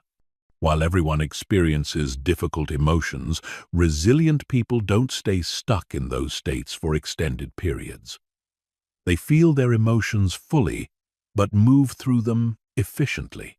Rapid recovery depends on several factors. First, you must avoid rumination, the tendency to repeatedly think about negative experiences. Rumination keeps traumatic events active in your nervous system long after they've ended. Instead of analyzing what went wrong over and over, process the experience once to extract useful lessons. Then redirect your attention to current opportunities and challenges. Second, develop strong practices for emotional regulation. This includes breathing techniques, meditation, physical exercise, and other activities that help you return to a calm, centered state. The goal isn't to suppress emotions, but to prevent them from lingering longer than necessary. Third, maintain perspective about the temporary nature of all emotional states. Remind yourself that even intense emotions will fade if you don't artificially sustain them through rumination or dramatic thinking. Your nervous system is designed to return to baseline after stress, but this natural process can be disrupted by mental habits that keep stress responses active. Advanced resilience also requires developing metacognitive awareness, the ability to think about your thinking. This means becoming aware of your mental patterns, recognizing when you're engaging in unhelpful thought processes, and consciously redirecting your mental energy toward more useful activities. Monitor your mental diet just as carefully as you monitor your physical diet. What ideas are you consuming through books, media, and conversations? What mental patterns are you reinforcing through repetition? Are your thought habits building your resilience or undermining it? Create mental rituals that help you maintain optimal psychological functioning. This might include daily reflection practices, regular goal-setting sessions, or weekly reviews of your emotional patterns and responses. Just as athletes follow training regimens to maintain peak physical condition, you need consistent practices to maintain peak mental condition. Develop a personal mission or sense of purpose that's larger than your immediate comfort and happiness. People who have strong sense of meaning are able to endure greater difficulties because they understand how their suffering serves a larger purpose. When you know why you're willing to face challenges, you can handle much more intense challenges. Finally, build a support network of people who share your commitment to growth and resilience. Surround yourself with individuals who encourage your development rather than enable your limitations. Seek out mentors who have demonstrated the kind of mental strength you want to develop. Create relationships based on mutual support for each other's highest potential. Remember that building unbreakable mental resilience is a lifelong practice, not a destination. There will always be new challenges that test your capabilities and opportunities to develop greater strength. The goal isn't to eliminate all possibility of being affected by difficult circumstances, but to develop such strong emotional fitness that you can handle whatever life presents while maintaining your essential sense of purpose and well-being. When you achieve this level of mental resilience, you discover something remarkable.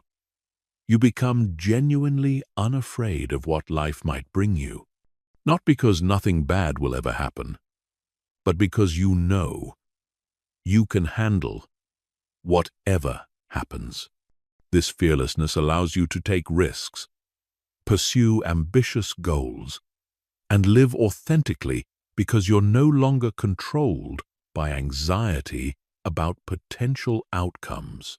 You realize that your emotional state is the one domain where you have complete sovereignty. And in that sovereignty lies a freedom that no external circumstances can ever take away from you. Chapter 11. The Armor of Expectations: How to Want Without Attachment and Love Without Fear. The greatest source of emotional pain in human relationships comes from the gap between what we expect and what actually happens. We expect people to behave in certain ways, relationships to develop according to our preferences, and situations to unfold as we hope. When reality doesn't match our expectations, we suffer. But there's an ancient technique that allows you to maintain preferences and desires while eliminating the suffering that comes from unmet expectations. This technique is called wanting without attachment. It means you can have preferences, work toward goals, and care deeply about outcomes while maintaining inner peace regardless of what actually occurs. You can love people without needing them to love you back in specific ways. You can pursue success without being devastated by failure. You can hope for the best while being prepared for anything. The key insight is understanding the difference between preferences and demands. A preference is something you would like to happen but can accept not happening. A demand is something you believe must happen for you to be okay. Preferences create motivation without attachment. Demands create attachment without flexibility. Most people unconsciously turn their preferences into demands. They start by wanting something, then gradually convince themselves they need it, and finally believe they can't be happy without it. This transformation from want to need to demand creates enormous emotional vulnerability because you've made your happiness dependent on factors outside your control. Practice maintaining preferences as preferences. You can strongly prefer that people treat you with respect while accepting that some people won't. You can deeply desire success in your career while remaining emotionally stable if you face setbacks. You can hope for good health while maintaining equanimity if you encounter illness. This doesn't mean you become passive or stop working toward your goals. It means you put in maximum effort while maintaining emotional detachment from specific outcomes. You do everything within your power to create the results you want, then accept whatever results actually occur. In relationships, this principle is especially powerful. You can love someone completely while being detached from how they express love in return. You can care deeply about someone's well-being without trying to control their choices. You can invest emotionally in relationships while maintaining your independence and self-sufficiency. This approach actually makes you more attractive and effective in relationships. People are drawn to those who love freely without keeping score. When you're not desperately attached to specific responses from others, you can be more authentic, generous, and present. You can give love as a gift rather than as an investment that requires specific returns.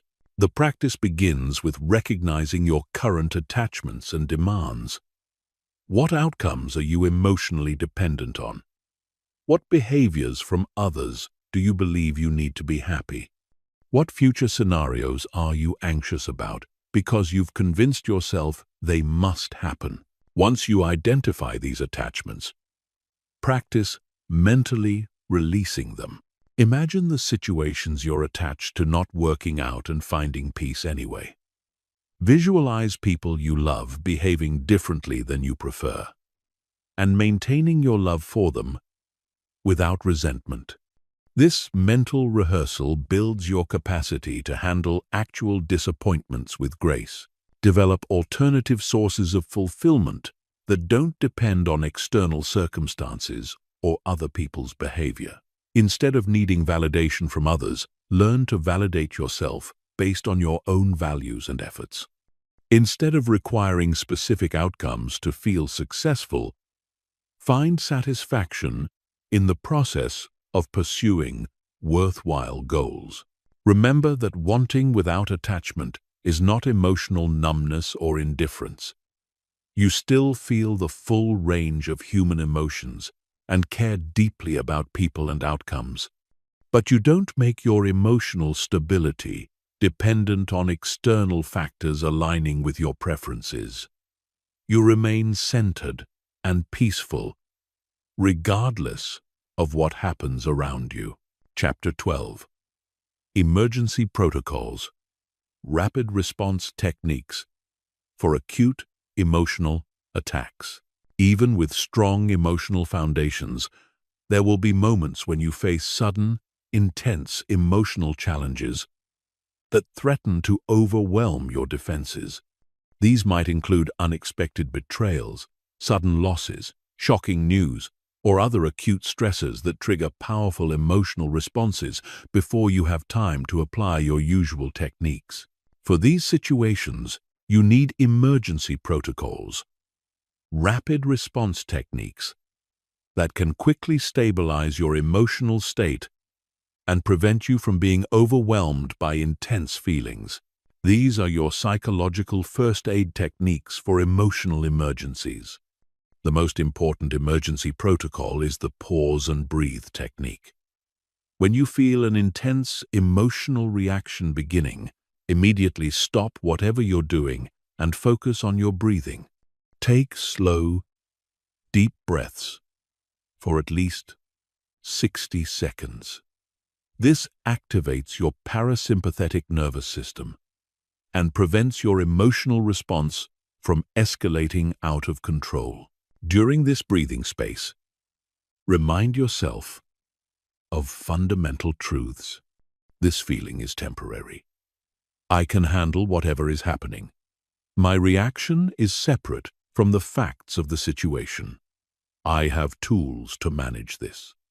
These reminders help engage your rational mind and provide perspective on the emotional intensity you're experiencing. The second emergency technique is zoom out thinking. When you're caught in emotional intensity, your perspective narrows, and the current situation feels like the most important thing in the universe.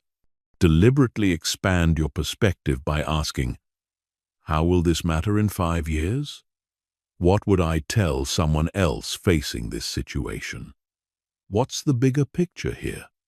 Practice the fact versus story separation. In emotional emergencies, we often confuse what actually happened with the stories we're telling ourselves about what happened. Identify the bare facts of the situation separately from your interpretations.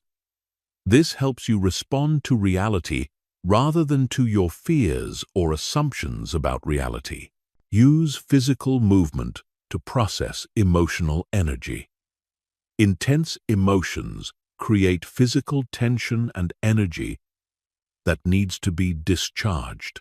Take a walk, do jumping jacks, or engage in any physical activity that helps you metabolize the emotional intensity constructively rather than letting it build up in your system.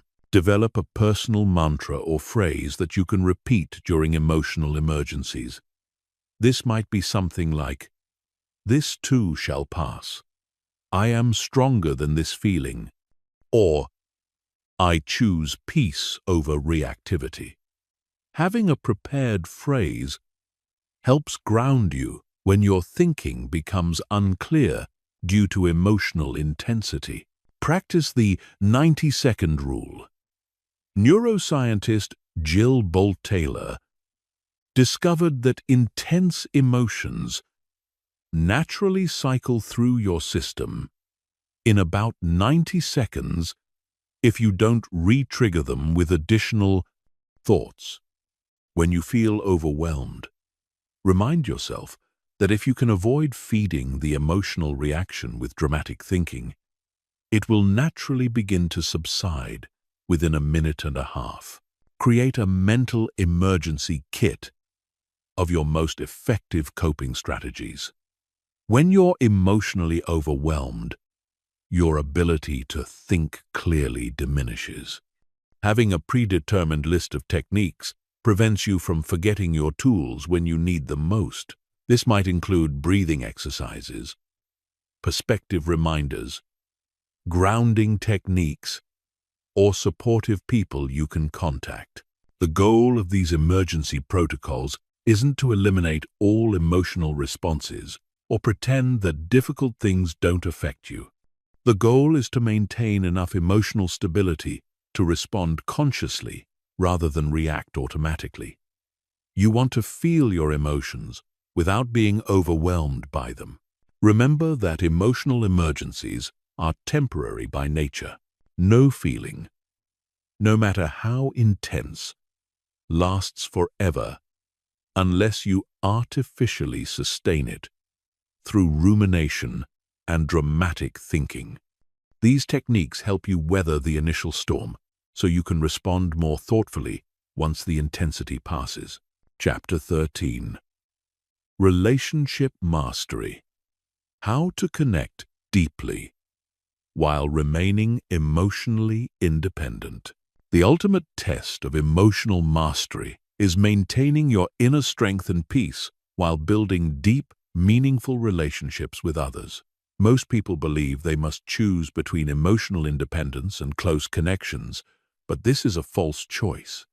You can love deeply, connect authentically, and care genuinely, while remaining emotionally self-sufficient and unshakable. True relationship mastery begins with understanding that healthy relationships are created by two emotionally complete individuals choosing to share their lives, not by two incomplete people trying to find completion through each other. When you approach relationships from a position of emotional strength rather than emotional need, you create much healthier and more satisfying connections. The foundation of this approach is maintaining your own emotional center regardless of how others behave. You can be loving, supportive, and present without making your happiness dependent on receiving love, support, and attention in return. This doesn't mean you don't value these things. It means you don't need them to maintain your emotional stability. Practice loving without conditions or expectations. Most people love with an invisible scorecard, keeping track of what they give and what they receive. This creates transactions rather than relationships. When you love as a gift rather than an investment, you eliminate the resentment and disappointment that come from unmet expectations. Develop the ability to set boundaries without guilt or anger. Boundaries are not walls that keep people out. They're guidelines that preserve your emotional well-being and allow you to show up as your best self in relationships. You can say no to requests that don't align with your values or capabilities while maintaining love and respect for others. Learn to accept people exactly as they are, rather than as potential projects for improvement. Most relationship problems come from trying to change others to match our preferences. When you accept people completely, you eliminate the frustration that comes from unmet expectations about who they should be. This doesn't mean you accept mistreatment or remain in harmful relationships. It means you make relationship decisions based on who people actually are, rather than who you hope they might become. You can love someone deeply while recognizing that they may not be compatible with your life goals or values. Practice emotional non-reactivity in challenging relationship moments. When others are upset, angry, or difficult, maintain your own emotional stability rather than getting pulled into their emotional state. You can be compassionate and supportive without absorbing their emotional turmoil. Communicate from clarity rather than emotion. When you need to address relationship issues, do so from a centered, rational state rather than from hurt, anger, or frustration. This leads to more productive conversations and better outcomes for everyone involved. Remember that you cannot control how others feel about you or treat you, but you can always control how you respond to their feelings and treatment. Focus your energy on being the kind of person you want to be in relationships rather than trying to control how others show up. Chapter 14. The Daily Practice. Installing emotional invulnerability as your default operating system. Knowledge without application is worthless. Understanding these principles intellectually won't change your life unless you integrate them into your daily experience through consistent practice. Emotional mastery is like physical fitness. It must be developed and maintained through regular training. Here's how to make emotional invulnerability your natural way of being. Start each day with a brief mental preparation ritual. Before engaging with external demands, spend 5 to 10 minutes reviewing your fundamental principles and setting intentions for how you want to respond to whatever the day brings. This mental preparation helps you approach challenges from strength rather than reactivity. Practice throughout the day by using small irritations as training opportunities.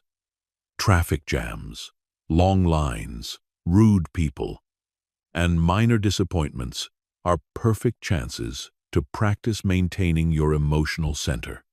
Instead of viewing these situations as problems, see them as training exercises for your emotional fitness. Develop the habit of pausing before responding to any situation that triggers an emotional reaction.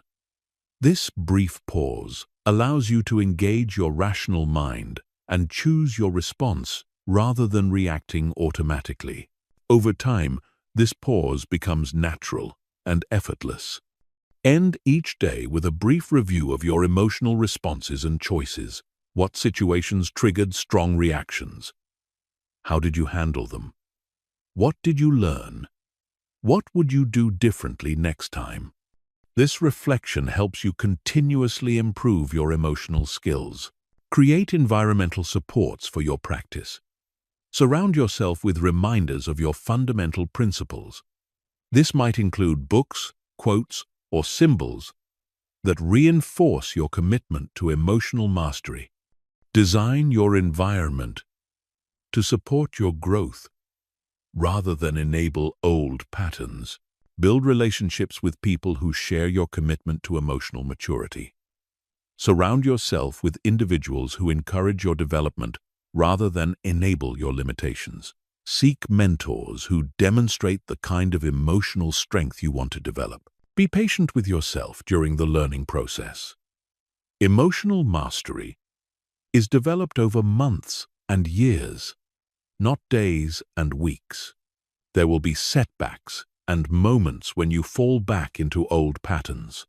These are normal parts of the learning process, not evidence that the principles don't work. Focus on progress rather than perfection.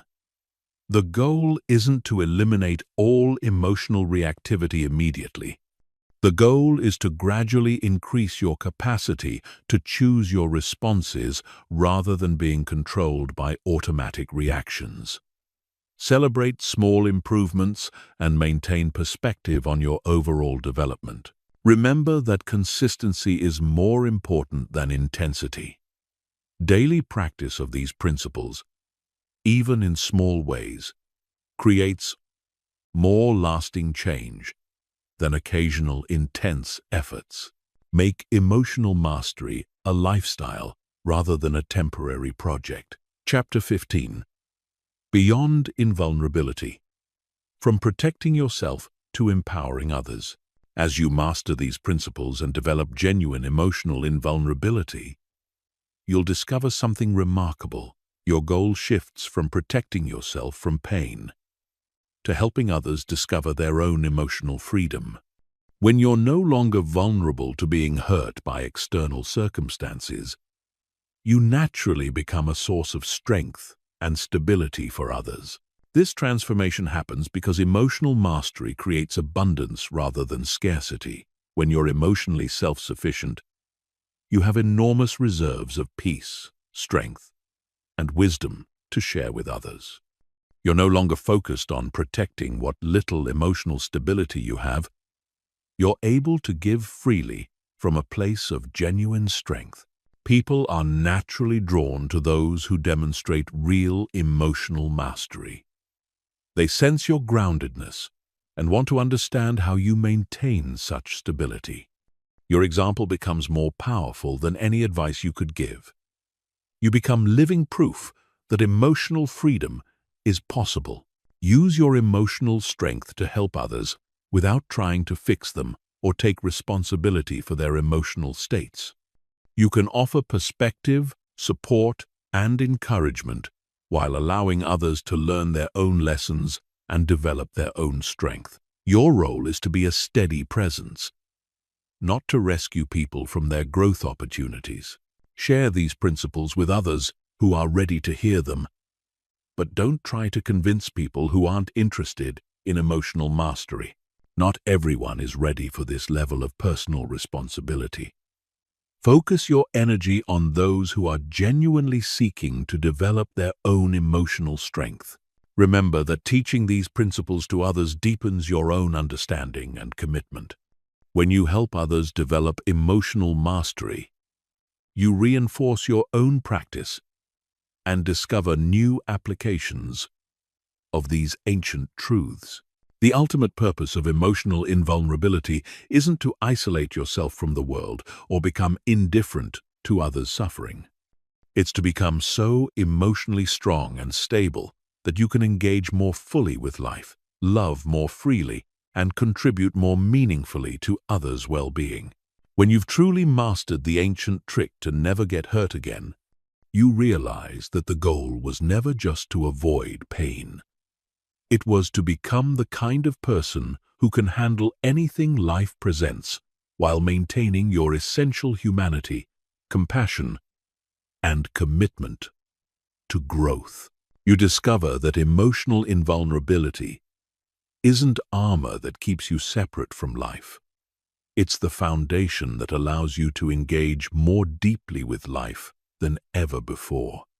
You can take greater risks because you're not afraid of failure. You can love more deeply because you're not afraid of loss. You can pursue bigger dreams because you're not afraid of disappointment. This is the true promise of emotional mastery. Not a life without challenges or pain, but a life where challenges and pain can no longer diminish your essential strength, peace, and capacity for joy. You become like the ancient philosophers who inspired this journey, unshakable in the face of adversity, generous in the face of scarcity, and peaceful in the face of chaos. The ancient trick to never get hurt again isn't really a trick at all. It's a profound understanding of human psychology combined with practical skills for managing your inner world. It's the recognition that while you cannot control what happens to you, you have complete control over what you make it mean. Master these principles, practice them daily, and you'll discover what the wisest humans throughout history have always known: that true strength comes from within. Real peace is independent of circumstances, and genuine freedom is always available to those who understand the power of their own minds. The journey to emotional invulnerability ends where it began, with the recognition that the only person who can hurt you is yourself. And if you're the only one with that power, then you're also the only one who can take it away. Choose wisely, practice consistently, and you'll never be at the mercy of external circumstances again. Your emotional freedom begins now.